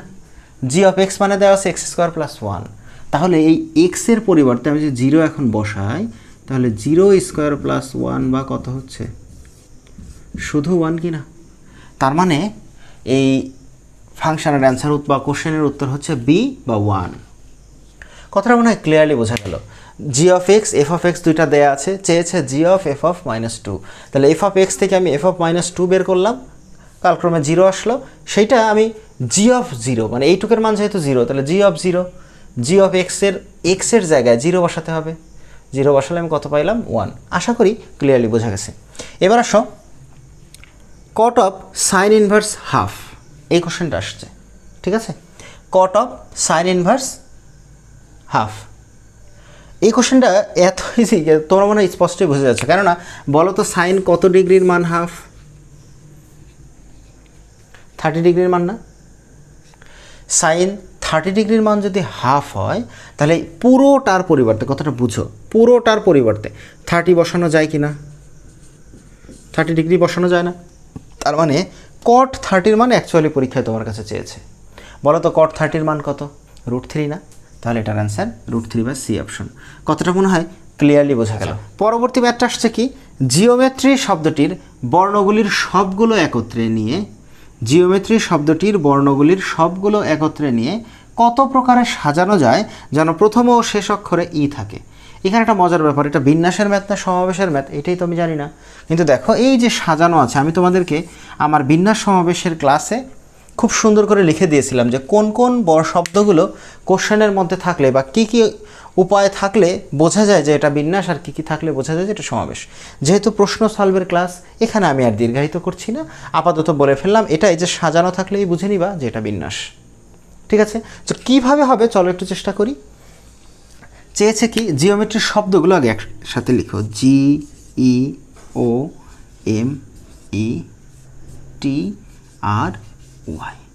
তাই তো? তোমার কাছে মোট বর্ণ আছে কটা দেখা তো, 1, 2, 3, 4, 5, 6, 7, 8টা না? এই 8টা বর্ণ মিলে একটা শব্দ হবে, 1, 2, 3, 4, 5, 6, 1, 2, 3, 4, 5, 6, 7, 8, হ্যাঁ ঠিক আছে। 8টা ঘরের একটা শব্দ তৈরি হবে জিওমেট্রি শব্দটির বর্ণগুলো দ্বারা, তাই তো? ব্যাপারটা এরকম না? এখন বলছে কি যে কত প্রকারে সাজানো যায় যেন প্রথম এবং শেষ অক্ষর ই থাকে। তার মানে এই যে দুইটা ই আছে, এই দুইটা ই কোথায় বসবে বলে দিয়েছে, একটা ফার্স্টে বসবে, একটা লাস্টে বসবে, ইগুলো শেষ। এইবার বলো তো বিন্যাস মানে কি, কতগুলো বর্ণ পরিবর্তন হয়ে নতুনভাবে বসতে পারে, এটা বিন্যাস না? তাহলে মোট বর্ণ এবার ফাঁকা আছে কয়টা দেখো তো, এই 6টা না? 1, 2, 3, 4, 5, 6, মোট বর্ণ আছে 6টা, ফাঁকা ঘরও আছে 6টা। তাহলে এই 6টা বর্ণই ফাঁকা 6টা ঘরে বসে ভিন্ন ভিন্ন নতুন শব্দ তৈরি করবে কি না? তুমি মনে হয় জানো যে 6p6 মানেই 6 ফ্যাক্টোরিয়াল বা 720। তার মানে এই ম্যাথের অ্যান্সার সি অপশন 720। আশা করি ক্লিয়ারলি বুঝে গিয়েছে। দ্বিপদী বিস্তৃতির একটা কোশ্চেন আসছে যে 2x + 1/8x⁸ এত এর বিস্তৃতিতে x বর্জিত পদের মান কত? এইটাই তো তোমার কাছে চাইছে। দেখো তো x বর্জিত পদের মান চাইছে না? এখন এই x বর্জিত পদটা হিসাব করবা কেমনে? x বর্জিত মানে আলটিমেটলি তোমার কাছে চাইলো যে এই পদটায় x এর পাওয়ার 0, তাই তো? একটু চেষ্টা করে চলো কিভাবে করা যায়। আমরা শিখছিলাম দ্বিপদী বিস্তৃতির একটা সাধারণ পদ আছে, যেই পদেই সব পদের মান পাওয়া যায় বা সব চলকের বা সব রিকোয়ারমেন্টের মান পাওয়া যায়, যেটা কিনা r+1তম পদ বলে, তাই তো? আমরা এটা এইভাবে শিখছিলাম যে ax two the power p plus bx two the power q two the power n, এটা যদি কোনো একটা বিস্তৃতি হয় এবং সেই বিস্তৃতিতে আমি যদি r প্লাস 1তম পদে x two the power m যুক্ত পদ পাই, তবে r ইকুয়াল টু, ব্যাপারটা কেমন, যে কোনো একটা বিস্তৃতির r প্লাস 1তম পদে যদি আমি যা চাচ্ছি x two the power m মানে যে কোনো সংখ্যা হতে পারে, তা যদি খুঁজে পাই, তাহলে r ইকুয়াল টু কত হবে, এই প্রথম পাওয়ারের সাথে প্রথম পদের পাওয়ার, মূল পাওয়ারের সাথে প্রথম পদের পাওয়ারের গুণফল np মাইনাস যা বের করতে বলছে সেইটা ভাগ এই দুই পাওয়ারের বিয়োগফল। মনে আছে কি, এটা হয় r এর মান, ঠিক কি না? আর সাধারণ পদ তো আমরা জানি, আর r প্লাস 1তম পদ আমরা কত জানি,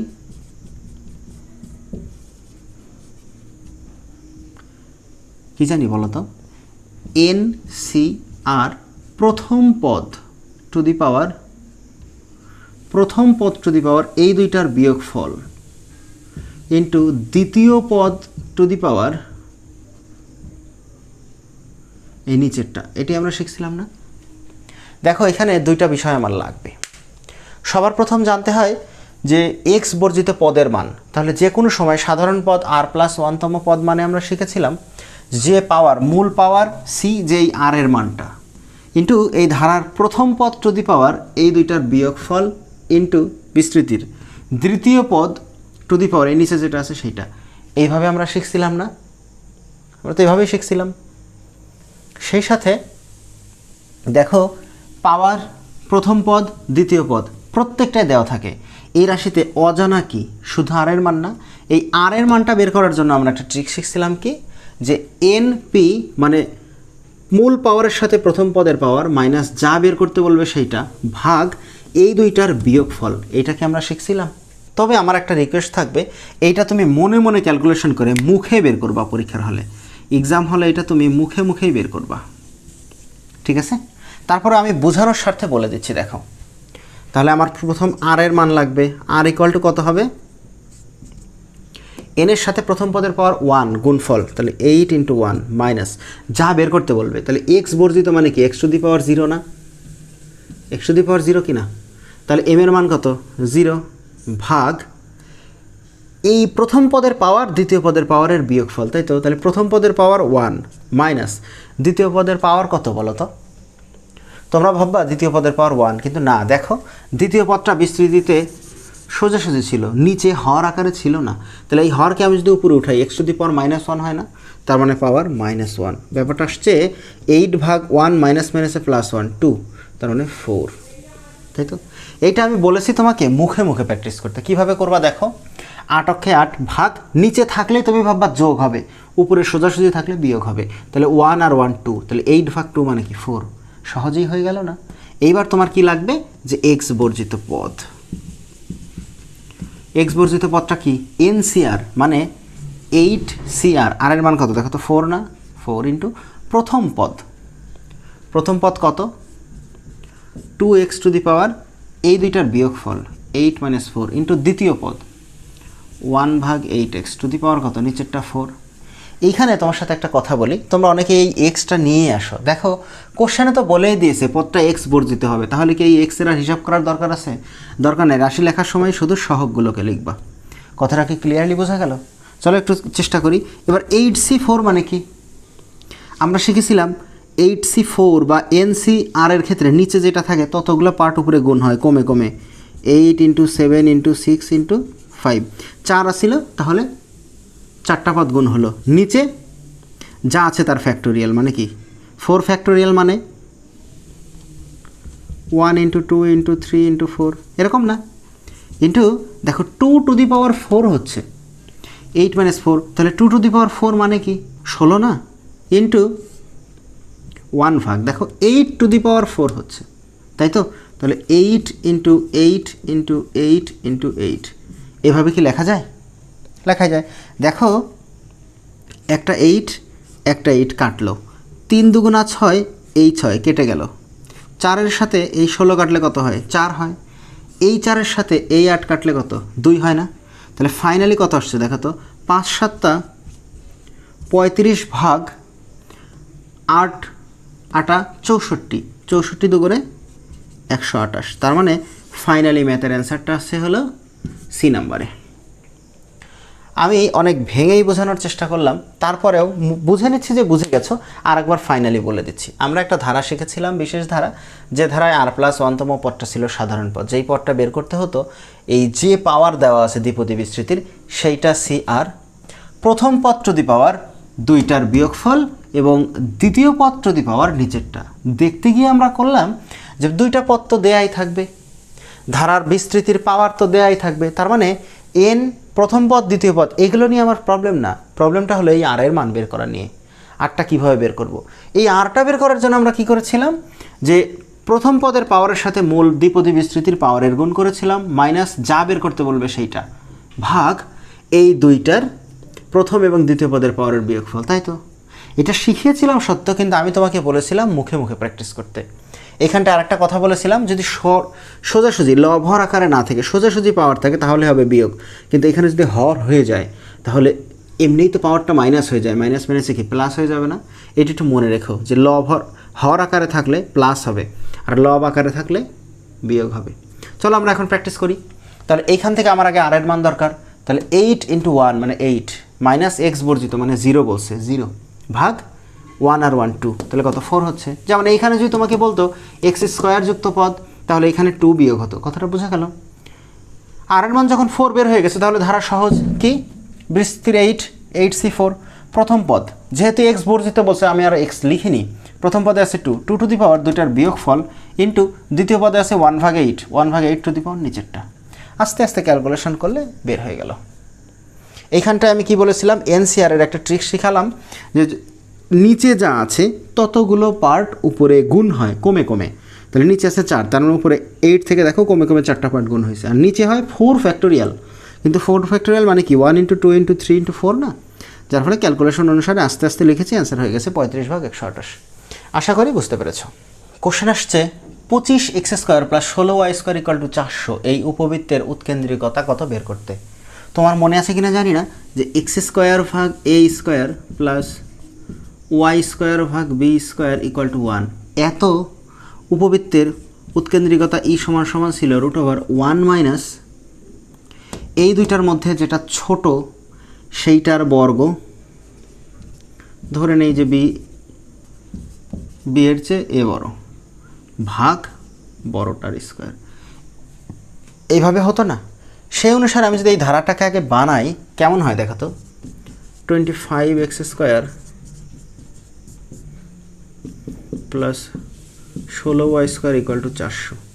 যদি ভাগ করাই x² ভাগ, দেখো তো কত আসছে, এই 400কে নিচে নিয়ে আসলে 25 দিয়ে 400কে কাটলে কত হয়, 16 হয় না, প্লাস y² ভাগ এই 16কে নিচে নিয়ে আসলে ওই 400 দিয়ে ভাগ করালে দেখো তো 25 হয় না,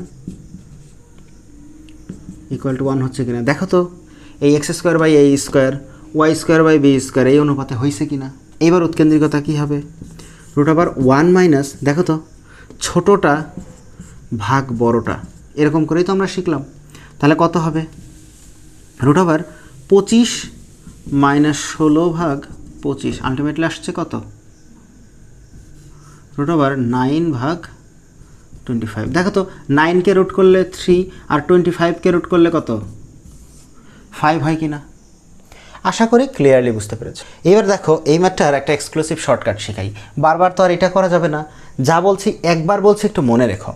শর্টকাটে কি হবে, শর্ট টেকনিকে হবে ই সমান সমান, তুমি মুখে মুখেই বের করতে পারবা কি, যে এই দুইটার মধ্যে বড় থেকে ছোটকে বিয়োগ করাবা, বড় থেকে ছোটকে বিয়োগ করালে কত হয় 9, তাকে রুট করাও 3 ভাগ যেটা বড় তার রুট 5। আশা করি ক্লিয়ারলি বুঝতে পেরেছো। আর একটা করছি, ধরো x² / 9 প্লাস y² ভাগ 25 = 1, এই কোশ্চেনটা তোমার কাছে আসছে। এখন বলছে এর উৎকেন্দ্রিকতা কত। কোনো ধরনের কনফিউশন ছাড়া সহজে বের করার ট্রিক শেখাচ্ছি। 25 থেকে 9 আগে বিয়োগ করাও, বড় থেকে ছোট বিয়োগ কত হয় 16, তাকে রুট করাও 4 ভাগ এই দুইটার মধ্যে যেটা বড় তার রুট, 25-এর রুট কত 5, তার মানে এটা কেন্দ্রিকতা। আমার মনে হয় ক্লিয়ারলি বুঝতে পারছো। আর একটা কোশ্চেন দেই, 3x² প্লাস 4y² = 12 -12 = 0। এইটা যে কতবার পরীক্ষা আসছে বুঝতেই পার, অনেকবার পরীক্ষা আসছে। দেখো 3x² প্লাস 4y² -12 = 0 উপবৃত্তের উৎকেন্দ্রিকতা কত, বা এটা থেকে উৎকেন্দ্রিকতা নয় অনেক কোশ্চেন আসে। তো আমরা অবশ্যই আমার কণিকের ক্লাসটা করে নেবে। কণিকের ক্লাসটা করলে ম্যাক্সিমাম ক্ষেত্রে তোমরা এটা ইলাবোরেটলি বা সূত্র মুখস্থ করে করেছো, কিন্তু আমার এই কণিকের চ্যাপ্টারটা আমি জানি না কেন এভাবে আমি শিখতে পারছি, বা উপরওয়ালার কাছে হাজারো কৃপা যে এই অধ্যায় না 8 থেকে 9টা চ্যাপ্টার আমি একটু বইয়ের মতো করে না, একটু অন্যভাবে শিখেছি সহজ কৌশলে। তোমাদের যার যে অধ্যায়টা আগ্রহ আমাকে জানিও, আমি চেষ্টা করব সেটা সলভ করে দেওয়ার। তবে এই কণিকের ক্লাসটা আমার একটু করে নিও। প্রত্যেকটা ম্যাথই তোমরা সূত্র এই অধ্যায়ের খেয়াল করে দেখো মুখস্থ করে পড়েছ, কিন্তু এই অধ্যায়ের একটা সূত্র মুখস্থ না। একটু হলেও বিপদে আছো না? একটু যদিও ঢাকা বিশ্ববিদ্যালয় আদার্স বিশ্ববিদ্যালয়ের কোশ্চেনগুলো সলভ দিতে দিতে একের পর এক টাইপ চলেই আসবে, তারপরেও একত্র পাওয়ার জন্য আমার লেকচারটা করে নিও। ওকে চলো, তাহলে এইটাকে যদি আমি প্রথম সাজাই, 12 ওই পাশে নিয়ে নিচে ভাগ করালে দেখো তো x² ভাগ 4 প্লাস y² / 3 = 1 আসছে কিনা। তাহলে উৎকেন্দ্রিকতা কত দেখো, মুখে মুখে পারবে। 4 থেকে 3 বিয়োগ করাও কত, 1, রুট করালে 1, ভাগ বড়টা 4, রুট করালে 2। ওয়াও, কত দারুণ না। আশা করি এই উৎকেন্দ্রিকতা নিয়ে আর কোনো কোশ্চেন আসলে তোমার ভুল হবে না। এখনও একটা চেঞ্জ আছে, আমি একবারে শিখাই দিচ্ছি। এই উপবৃত্ত না থাকলে এখানে যদি অধিবৃত্ত থাকতো, তাহলে এইখানে যে বিয়োগটা করাইছো না, সেই বিয়োগের পরিবর্তে শুধু যোগ হতো, আর কোনো চেঞ্জ নাই। একটা ম্যাথ দিচ্ছি, x² ভাগ 16 - y² / 9 = 1। এত এর উৎকেন্দ্রিকতা কত দেখো তো, একটা সহগের চিহ্ন প্লাস একটার মাইনাস, তাহলে এটা কি অধিবৃত্ত না? কিভাবে হবে? উপবৃত্তের ক্ষেত্রে এই দুটাকে বিয়োগ করাইছো, অধিবৃত্তে দুটাকে যোগ করাও। 16 আর 9 যোগ করালে কত, 25, রুট করাও 5, ভাগ এই দুটার মধ্যে যেটা বড় তার রুট, 16 এর রুট কত 4, তার মানে এটাই অ্যান্সার। দেখলে কত সহজ, আশা করি বুঝতে পেরেছ। পরবর্তী যে কোশ্চেনটা আসছে, 4-3 কেন্দ্র বিশিষ্ট একটা বৃত্তের কথা বলছে, যার কেন্দ্র কত 4 আর 3, আর যেটা কিনা এই একটা সরল রেখা 5x - 12y + 3 = 0 এই সরল রেখাকে স্পর্শ করে। ঠিক আছে, এমন একটা বৃত্তের সমীকরণ তোমার কাছে বের করতে বলছে যে এই বৃত্তের কেন্দ্র 4 আর 3, আর কি করে 5x - 4y + 3 = 0 এই বৃত্তকে এই রেখাটা বৃত্তকে স্পর্শ করে। দেখো তো, আমরা কেন্দ্রের কি ট্রিক্স জানতাম, যে 4 আর 3 কেন্দ্রের সমীকরণটা এভাবে জানতাম না, যে 2 দিয়ে গুণ দিয়ে চিহ্ন চেঞ্জ, অর্থাৎ 4 × 2 = 8, যেহেতু এটা ভুজ তাহলে x, যেহেতু প্লাস আছে তাহলে মাইনাস হবে। তারপরে 3 × 2 = 6, কোটির ক্ষেত্রে তাহলে y, প্লাস আছে মাইনাস হয়ে যাবে, তার মানে এই কম্বিনেশনটা থাকবে। দেখো তো -8x - 6y কোথায় কোথায় আছে, এখানে আর এখানে। এটা দেখে আমি স্পষ্ট বুঝে যাচ্ছি যে এই দুইটা হবে না, তাই তো। তারপরে আমরা একটা ট্রিক্স শিখেছিলাম কি, কোনো একটা বৃত্তের যদি একটা রেখাকে স্পর্শ করে, তাহলে কেন্দ্র থেকে ওই বৃত্তের স্পর্শক রেখাটার লম্ব দূরত্ব হয় বৃত্তের ব্যাসার্ধের সমান। এটা কি আমরা শিখছিলাম? দেখো তো, কেন্দ্র থেকে এই রেখার লম্ব দূরত্বটা, কেন্দ্র থেকে এই যে রেখাটা স্পর্শ করছে তার লম্ব দূরত্বটা ব্যাসার্ধের সমান হবে কিনা, এরকমই তো, তাই নয় কি? চলো আমরা একটু চেষ্টা করে দেখি তো কী হয়। আমরা আগে এই কেন্দ্র থেকে রেখার দূরত্বটা বের করি। কোনো একটা বিন্দু থেকে রেখার দূরত্ব বের করার ট্রিক্সটা কি, ওই বিন্দুটা রেখার উপর বসাতে হয় না, আর নিচে সহগগুলোর বর্গের যোগফল হয় না রুট করে। চলো একটু চেষ্টা করি। 4 যদি আমি 5-এর কাছে বসাই, তাহলে 4 × 5 = 20, মাইনাস 3 যদি 12-এর কাছে বসাই, 3 × 12 = 36, তারপর কত আসছে +3, ভাগ যেহেতু দূরত্ব নেগেটিভ হয় না তাই মডুলাস, রুট ওভার এই 5 আর 12-এর বর্গের যোগফল। এটাই তো ট্রিক্স ছিল নাকি? তাহলে কোনো বিন্দু থেকে রেখার দূরত্ব বের করার ট্রিক্সটা কি, এই বিন্দুটার x আর y মান, x আর y এর পরিবর্তে বিন্দুটার মান বসাবো এবং নিচে কি করব, যে দুইটা সহগ আছে তার বর্গের যোগফল করব। এটাই তো। তাহলে কি হয় দেখো তো, 36 20 বিয়োগ করালে কত, -16, 3 যোগ করালে -13, মডুলাস থেকে বের করলে শুধু 13, ভাগ 5 আর 12 থাকলেই তোমরা জানো 13 হয়, তাহলে 13 13 কাটলে কত হচ্ছে 1। তার মানে যে বৃত্তের ব্যাসার্ধটা 1 সেটাই অ্যান্সার। আমরা চেষ্টা করে দেখি কার ব্যাসার্ধ 1। চলো আমরা ব্যাসার্ধ বের করার ক্ষেত্রে ঠিক শিখছিলাম, যেহেতু কেন্দ্র দেওয়াই আছে আমার একটু সুবিধা হবে, √g² যোগ f² - c, এইটা আমরা শিখছিলাম না দেখো তো ব্যাসার্ধ বের করার সূত্র।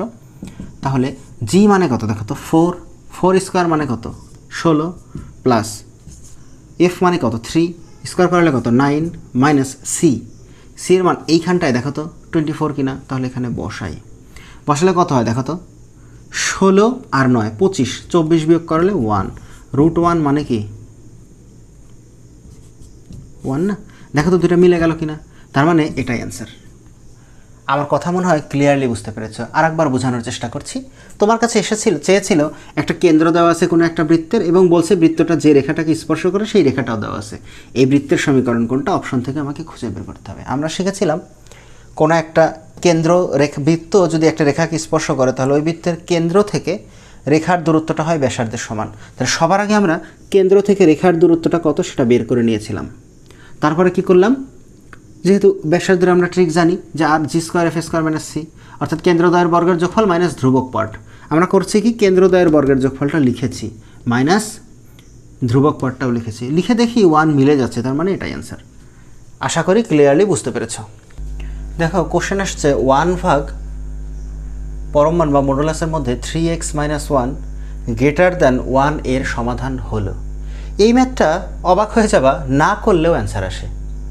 আমি আমার পূর্বের এই ভিডিওরই একটা ক্লাস ছিল লেস ইকুয়াল গ্রেটার ইকুয়ালে, সেখানে আমি তোমাকে লেস দ্যান গ্রেটার দ্যানের ম্যাথ শিখেছি কি, এবং ব্র্যাকেটের ব্যবহার শিখাইছি, অনেক ইলাবোরেটলি আমি ব্যাখ্যাটা দিয়েছি। তোমাদের অনেকের হয়তো বিরক্তির কারণ হয়েছিল। তারপরেও দেখো ওইটা শেখার ফলে এইখানে কি সুবিধা হয়েছে একটু চেক করে দেখো। এখানে সুবিধাটা হয়েছে এরকম যে তোমার কাছে দেয়া আছে গ্রেটার দ্যান, আমি তোমাকে শিখাইছি গ্রেটার দ্যান যদি দেয়া থাকে তাহলে অ্যান্সার হয় কি, হয় এইটা না হয় ওইটা, তাই তো। দেখো তো এইটার মিনিং কি, অথবা কি না, আর এইটার মিনিং কি দেখো তো, এবং কি না। তার মানে এইটা আকারে মান থাকা মানে অথবা আকারে মান থাকা। দেখো তো অথবা আকারে মান এইখানে আর এইখানে, এই দুইটা জায়গায় আছে কিনা, তার মানে আমার হয় অ্যান্সার হবে এইটা, না হয় অ্যান্সার হবে এইটা, তাই তো। এই দুইটা যে অ্যান্সার হবে না এটা তুমি স্পষ্টতই দেখে বুঝে যাচ্ছ। তারপরে আমি আরও কিছুক্ষণ ম্যাথটা করার চেষ্টা করছি। আমরা প্রথাগত ওয়েতে যদি করি 1 ভাগ উল্টে যাবে, প্রথম 3x - 1 < 1 হয়ে যাবে। তারপরে মডুলাস উঠে ফেললে 3x - 1 এক পাশে 1 আসবে আর এক পাশে -1 যাবে। তারপরে করার নিয়ম কি, মানে তুমি জানো যে পরম মান থেকে বের করার নিয়ম হলো একই পাশে দুই পাশে একটা পজিটিভ মান আর একটা নেগেটিভ মান দেওয়া, যেহেতু লেস দ্যানের মিনিং ছোটো থেকে বড়, বড় থেকে ছোটো, তাই এমন হলো। এবার আসো আমার এই -1টা অমিট করতে হবে, তাহলে আমি কি করব, +1 করব না সব পাশে, এ পাশে +1 করলে আসছে 0, এ পাশে আসছে 3x, এ পাশে আসছে 2, তাই নয় কি। এবার এখানে আছে 3x, আমি যদি 3 দ্বারা ভাগ করি তাহলে 0,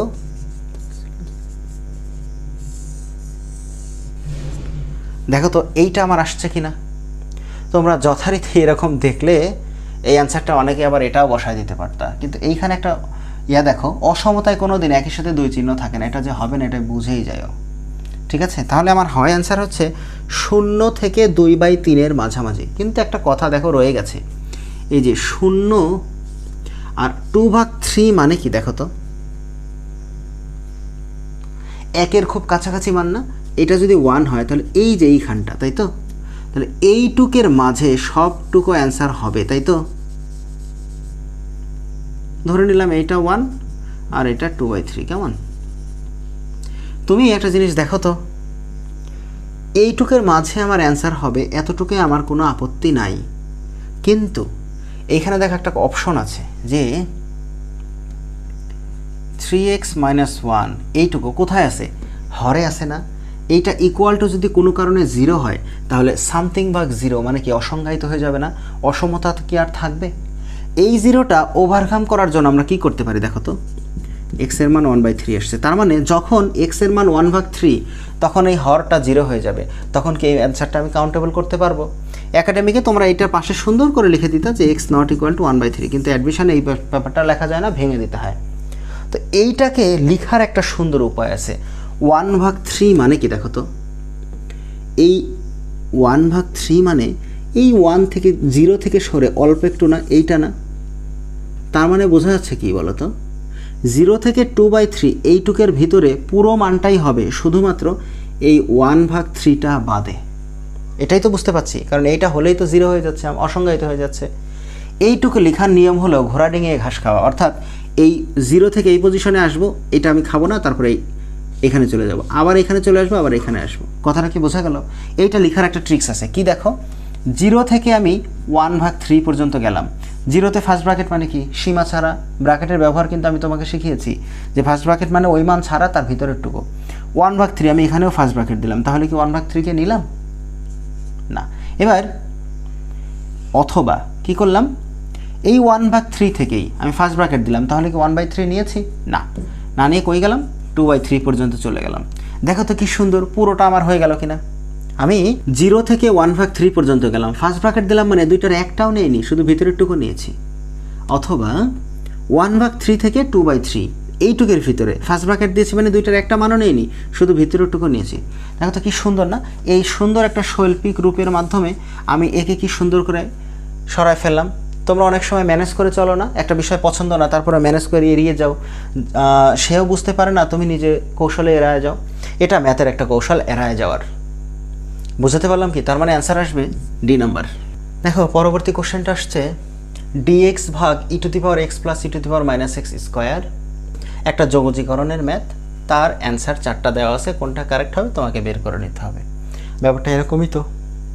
আমি তোমাদেরকে, তোমরা বরাবরই জানো যে অন্তরীকরণ এবং যোগজীকরণ এটা আমার কাছে একটা জীবনের অন্যরকম অধ্যায়ের মতো। তোমরা সারা জীবন এই যোগজীকরণের ম্যাথগুলো ধরে করে করে করে করে তোমার মেধাকে নষ্ট করে ফেলেছ, না ধরলে করতে পারো না। এই অধ্যায়ের কমপ্লিট ক্লাস অবশ্যই নিয়ে নিবা আমার কাছ থেকে। এই অধ্যায়ের প্রত্যেকটা ম্যাথ, বিশ্বাস করবা না, প্রত্যেকটা math, not a single math, এমন কোনো ম্যাথ নাই যেটা না ধরে করা যায় না, সব ম্যাথ না ধরে করা যায়। তাহলে আমি আজাইরা ধরবো কেন? এই অধ্যায়ের ম্যাথের সলিউশনগুলো যেগুলো বিগত সালের কোশ্চেনে আসছে, এগুলো তো আস্তে আস্তে পেয়েই যাবা। এর বাইরে যদি তোমার কোনো টপিক্সের সমস্যা থাকে সেটা আমাকে কমেন্টে জানিয়ে দিও, আমি এই অধ্যায়ের সেই ভিডিওটা বানাই দিব তোমাদেরকে। ঠিক আছে কি? চলো আমরা একটু চেষ্টা করি যাতে না ধরে কিভাবে করা যায়। তার আগে আমি তোমাদেরকে এই কথাটা একটু বলছি যে অন্তরীকরণ আর যোগজীকরণ মনে হয় পরস্পরের বিপরীত, তাই না? যেমন আমরা জানি যে D DX of sine x is equal to cos x. এই ডিএক্সটা যদি আমি এই পাশে সরায় নিয়ে যাই, তাহলে ডি অফ সাইন এক্স আসবে হলো কজ এক্স ডিএক্স। দেখো তো ডিএক্সটা যোগজীকরণ পার্ট কিনা আর ডিটা অন্তরীকরণ পার্ট কিনা। আমি মনে হয় বোঝাতেই পাচ্ছি যে অন্তরীকরণ আর যোগজীকরণ একে অন্যের বিপরীত। তার মানে একটা পার্টকে অন্তরীকরণ করলে যা আসে, ওই পার্টকে যোগজীকরণ করলে আবার সেই পূর্বের পার্ট ফিরে আসে। ব্যাপারটা এরকম তো। তাহলে আমি যদি তোমার কাছে বলি যে cos x DX equal to কত, তুমি স্পষ্টই বলে ফেলবা যে সাইন এক্স। কিন্তু আমার কথা হলো তুমি এটা মুখস্থ করে বলেছ। অন্তরীকরণে একটা সূত্র শিখেছো, কজ এক্সকে ডিএক্স করলে মাইনাস সাইন এক্স হয়, এখানে এসে শিখছো যে সাইন এক্স হয়। এই যে একটা গরমিল লেগে যাচ্ছে, পড়াটা ভুল হয়ে যাবে না? যার ফলে আমি তোমাকে একটা ট্রিক্স শেখাচ্ছি। ট্রিক্সটা কি, যে এইখানে যে অ্যান্সারটাই বসুক তাকে যদি ডিডিএক্স করা যায় তাহলে এই অংশটা পাওয়া যায়। দেখো তো এটা তোমার কোশ্চেনের মধ্যেই থাকবে কিনা আর একটা অপশনে থাকবে কিনা। তাহলে আমরা এখন থেকে চেষ্টা করব যোগজীকরণের কোনো ম্যাথ আসলে যে কাকে ডিডিএক্স করলে এই পার্টটা ফিরে পাওয়া যায়। কথাটা বোঝা গেল কি? দেখো তো কাকে ডিডিএক্স করলে সাইন এক্স হয়, কজ এক্স হয়, সাইন এক্সকে। ব্যাপারটা কি সহজ? এটা বলার একটা উদ্দেশ্য ছিল যে কজ এক্সের ম্যাথ আছে তো, আর এটা কি সাইন এক্স না। ব্যাপারটা কি এভাবে কি প্রকাশ করতে পারি যে চারটা অপশনে আমার দেওয়া ছিল, অপশনের কোনটাকে ডিডিএক্স করলে এইটা পাবো, ভিতরেরটা পাবো, সেটাই অ্যান্সার, এরকম কি না? সো একটু মনে রেখো, কেমন? চলো আমরা একটু চেষ্টা করি এখন সমাধান করার। DX E to the power X plus 1 ভাগ E to the power X whole square. দেখো আমি তোমাকে বুঝাবো যার ফলে একটু বড় হবে, একটু মনোযোগ দিয়ে বুঝবা, কেমন? কারণ আমি না ধরে করার পক্ষে, ধরে করার পক্ষে না। একবার এক একটা ধরতে হয়, কোনটা কোন সময় ভুল হয়ে যায় আমি জানি না, আমি এভাবে শিখিনি। ছাত্র অবস্থায় আমাকে টিচার ধরে করাই শিখাইছিল, কিন্তু পরবর্তীতে যখন আমি একটু বড় হয়ে গেছি তখন আর এটা ধরিনি। চলো একটু চেষ্টা করি। দেখো তো লসাগু করলে ই টু দি পাওয়ার এক্স হবে কি না? লসাগু করলে ই টু দি পাওয়ার এক্সই হবে না? আচ্ছা আমি পুরো ভেঙেই লিখছি, সমস্যা নাই। তাহলে E to the power X আর E to the power X, E to the power 2x হবে কি না? প্লাস 1 পুরোটার সাথে বর্গ ডিএক্স। দেখো তো এমন হবে কি না? ই টু দি পাওয়ার এক্স উপরে উঠায় দিলে E to the power X square DX ভাগ E to the power 2x plus 1, এইটা হবে কি না? ই to the power 2x plus 1 এর বর্গ আর উপরে E to the power X square, একে E to the power 2x লেখা যায় কি না? দেখো তো এইটুক পর্যন্ত কে বোঝনি? আমি ইচ্ছা করে একটু বড় করছি জাস্ট তোমাকে বোঝানোর জন্য, না হলে কিন্তু এটা একবারেই করা যেত। আমি লাস্টে দেখাবো, তাছাড়াও আগে তুমি একটু এটা দেখে নাও। দেখো তো এই গঠনে আনা যায় কি না? এইবার আমরা কি শিখেছিলাম বলো তো? ফাইনালে আমি এখানে যেটা পাইলাম যে ই টু দি পাওয়ার 2x ভাগ E to the power 2x plus 1 এর বর্গ, এইটা পাইছি না? ফাইনালি এটাই তো আমরা পাইছি। এখন আমার কথা হলো যে দেখো তো আমরা এইটা শিখছিলাম কি না? 1 ভাগ এক্সকে ডিডিএক্স করালে পাওয়া যায় -1 ভাগ এক্স স্কোয়ার, এটা হয় কি না? ঠিক। তাহলে কোনোভাবে আমি এই রাশিটাকে যদি -1 ভাগ এক্স স্কোয়ার এই রাশিতে নামায় নিয়ে আসতে পারি, তাহলে দেখো তো একে 1 ভাগ এক্স আকারে অ্যান্সার বলতে পারবো কিনা? যেমন আমার কাছে যদি থাকে যে -1 বাই এক্স স্কোয়ার ডিএক্স, এইটুক সমান সমান কত? দেখো তো অন্তত পক্ষে এখন আমি এইটা বলতে পারবো কিনা যে 1 by x plus C answer হবে, কেননা 1 ভাগ এক্সকে ডিডিএক্স করলে এইটা পাওয়া যায়, ঠিক কি না? তাহলে আমার কাছে দেখো তো এক্স স্কোয়ার জাতীয় একটা পার্ট আছে কিনা, শুধু উপরে একটা মাইনাস দরকার, ঠিক না? এই মাইনাসটা আমি এখন লিখব, minus E to the power 2x DX ভাগ E to the power 2x plus 1 square. একটা জিনিস দেখো, আমি এক্সট্রা একটা মাইনাস লিখছি, তাহলে কি মাইনাস আর একটা গুণ করে দিতে হবে না? ব্যাপারটা মনে হয় বুঝেছো? মাইনাস মাইনাসে প্লাস হয়ে গেছে, এটার আর ভ্যালু নাই। এখন দেখো 1 ভাগ এক্স স্কোয়ার এইটুকু আছে, আমার এক্সট্রা একটা ই টু দি পাওয়ার 2x আছে না? এইটা কীভাবে সরানো যায়? দেখো আমরা এইটা শিখছিলাম যে আমি যদি তোমাকে বলতাম যে সাইন 2x এর ডিডিএক্স করো, তখন কি করতা? cos 2x ইন্টু এই যে 2xকে আবার অন্তরীকরণ করাতা না? 2xকে অন্তরীকরণ করলে কত? 2 হতো, এক্সট্রা আসতো কি না? এবার দেখো তো 1 ভাগ এক্স স্কোয়ার, আমার এই এক্স এইটাকে আমরা মনে মনে এক্স কল্পনা করেছি কি না? কিন্তু এটা কি এক্স ছিল? তাহলে তাকে ডিডিএক্স করলে আবার এখানে একটা পার্ট আসবে না? সেটা দেখো তো ই টু দি পাওয়ার 2xকে ডিডিএক্স করলে 2 into E to the power 2x হয় কি না? ই টু দি পাওয়ার 2xকে ডিডিএক্স করলে ই টু দি পাওয়ার এক্সকে অন্তরীকরণ করলে ই টু দি পাওয়ার এক্সই, যেহেতু এটা এক্স না তাকে অন্তরীকরণ করলে আবার 2 আসবে, এইটা হয় কি না? আর 1কে করলে 0, তার মানে নিচের যে পার্টটা আছে সেটার অন্তরীকরণ এখানে দেয়া আছে কি না? এরকমই কি না? কথাটা মনে হয় বোঝনি। এইখানটায় যে পার্টটা আছে তার অন্তরীকরণটা আমি উপরে লিখলাম কৌশলে, কিন্তু এইখানে আমি 2টা এক্সট্রা লিখেছি না? 2 কি আমার দেওয়া ছিল, তাহলে এখানে কি 2 ভাগ হয়ে যাবে না? কথাটা কি বোঝা গেল? এবার দেখো তো কী করা যায়, -12 অফ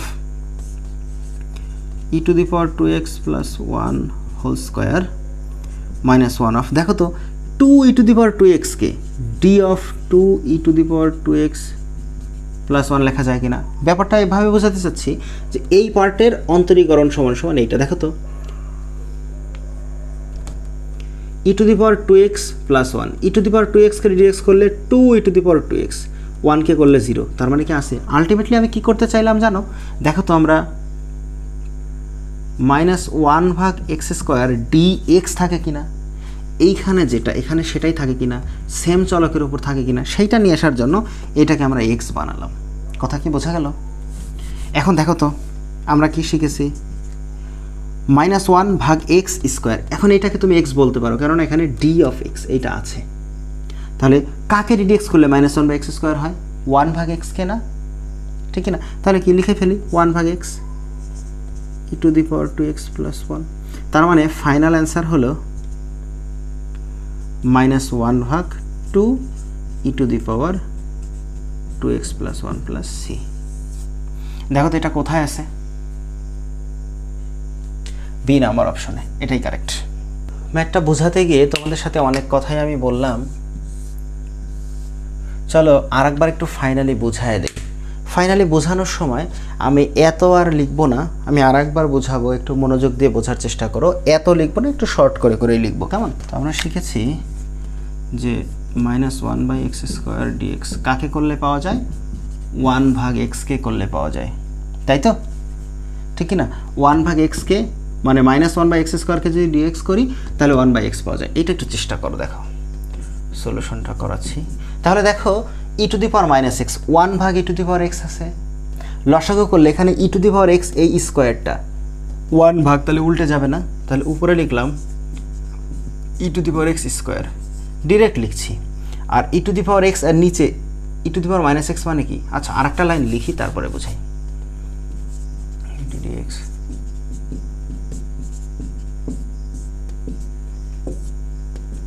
কি হচ্ছে দেখো তো, লসাগু করলে e⁻x² তাহলে 1 যেহেতু আছে উপরে উঠে যায় না, আর এখানে কি আসছে e⁻x তাহলে e⁻x²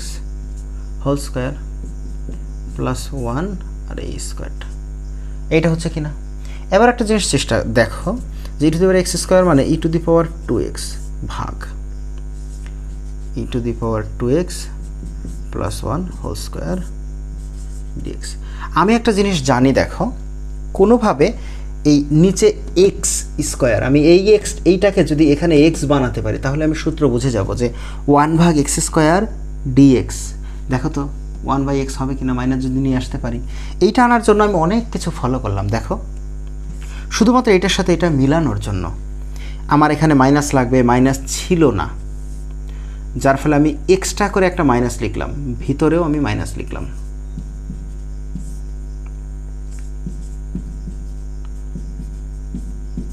কোনো অসুবিধা আছে কি? মাইনাস মাইনাসে প্লাস হয়ে গেল। এবার করলাম কি দেখো, e⁻2x একে ddx করলে যা হয় তা এখানে থাকা উচিত না? e⁻x কে ddx করলে e⁻x, কিন্তু এই 2x কে ddx করলে যে আবার একটা সামনে 2, এটা কি আমার ছিল না? এক্সট্রা লিখেছি, যার ফলে এই 2ও ভাগ দিয়ে দিলাম, অর্থাৎ যা যা এক্সট্রা লাগবে তা এখানে ভাগ করে দিচ্ছি, তাহলে তো আর অসুবিধা নাই। এইবার দেখো তো এই পার্টটাকে এভাবে পুরোটা বলা যায় কি না?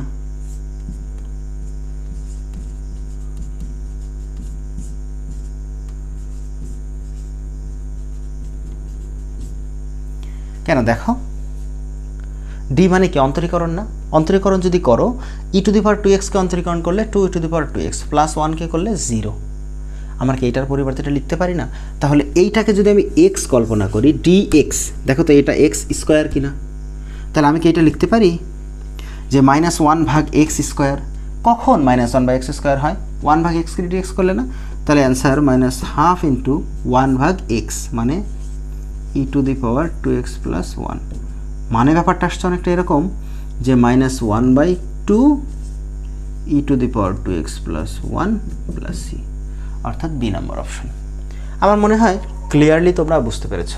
দেখতে দেখতে আমরা ঢাকা বিশ্ববিদ্যালয়ে 19-20-এর সমস্ত কোশ্চেনগুলোই সলভ করে ফেললাম। আমার ঢাকা বিশ্ববিদ্যালয়ে 18-19-এর কোশ্চেন দেখেছো, 19-20-এর কোশ্চেনটাও দেখলে। তোমার কি একবারও মনে হয়নি যে কত ইজি কোশ্চেন পরীক্ষায় আসে? এই ইজি কোশ্চেন আসা সত্ত্বেও তোমরা অনেকে ভুল করো। কেন ভুল করো জানো? শুধু একটু পড়ো না বা প্র্যাকটিস করো না বিধায়। অনেকে আবার একবার পড়ে পারো, তারপরে আর কোনো দিন পড়ো না, ভুলে যাও। তোমাদের কাছে একটা রিকোয়েস্ট করছি, তোমাদের বড় ভাই হিসাবে বা তোমাদের মেন্টর বা তোমাদের টিচার হিসাবে, এই জায়গাটা খুবই নড়বড়ে জায়গা। তুমি সারা বছর পড়ার পরেও পরীক্ষার আগে কিছুদিন পড়ার গ্যাপ দিলে তোমার ক্ষতি হয়ে যাবে। আমার এত বছরের অভিজ্ঞতায় আমি এই বছর নিয়ে প্রায় 16 বছর থেকে প্রাইভেট পড়াই। এত বছরের অভিজ্ঞতায় আমার এইটা মনে হয়েছে যে এই ভর্তি পরীক্ষার পড়াটা একটা কন্টিনিউয়াস চর্চার জায়গা। তুমি প্রতিদিন 3 ঘন্টা করে পড়ো, কিন্তু সেইটা যেন কন্টিনিউয়াস হয়। মাঝে 2 দিন বাদ 5 দিন 10 ঘন্টা করে পড়ে, অথবা একদিন সারা রাত পড়ে পরের 2 দিন একটানা ঘুমাচ্ছ, এরকম নয়, কন্টিনিউয়াস পড়ো। আর একটা মজার ব্যাপার, তুমি এই স্টেজে এসে বুঝে গিয়েছো যে পরীক্ষায় কী কী কোশ্চেন আসে। তুমি কিন্তু এইটা অন্ততপক্ষে দেখতে পাচ্ছ যে বিগত বছরের কোশ্চেনগুলো যদি কেউ ভালোভাবে সলভ করে তাহলে তার কি হয়ে যায়, পরীক্ষা অন্তত 80 থেকে 90% কোশ্চেন কমন আসে। অথচ যেখানে 70% কোশ্চেন পারলে বিশ্ববিদ্যালয়ে 1 থেকে 500 জনের মধ্যে থাকা যায়, সেইখানে তুমি 80 থেকে 90% কোশ্চেন কমন পাওয়া সত্ত্বেও পারছো না। নিজেকে কি ধিক্কার দিতে ইচ্ছা হয় না? তোমাদের বড় ভাই হয়ে আবারও বলছি, অনুরোধ করছি, বিগত বছরের কোশ্চেন যেগুলো আছে এগুলো বুঝে বুঝে পড়ো, তাহলেই তোমার প্রিপারেশন কমপ্লিট হয়ে যাবে। আর একটা জিনিস মনে রেখো, শতভাগ কেউ কমপ্লিট করতে পারে না। একটু মনের মধ্যে তৃপ্তি রাখো যে আমি বিগত বছরের কোশ্চেনগুলো ব্যাখ্যা সহ পড়বো, আশা করছি আমি যে কোশ্চেন কমন পাবো এবং সেইটাই তুমি লিখবা এবং আশা করছি যে তোমার চান্স হবে। তোমার সর্বাত্মক মঙ্গল কামনা করছি। আজকের মতো এখানেই বিদায় নিচ্ছি। আল্লাহ হাফেজ।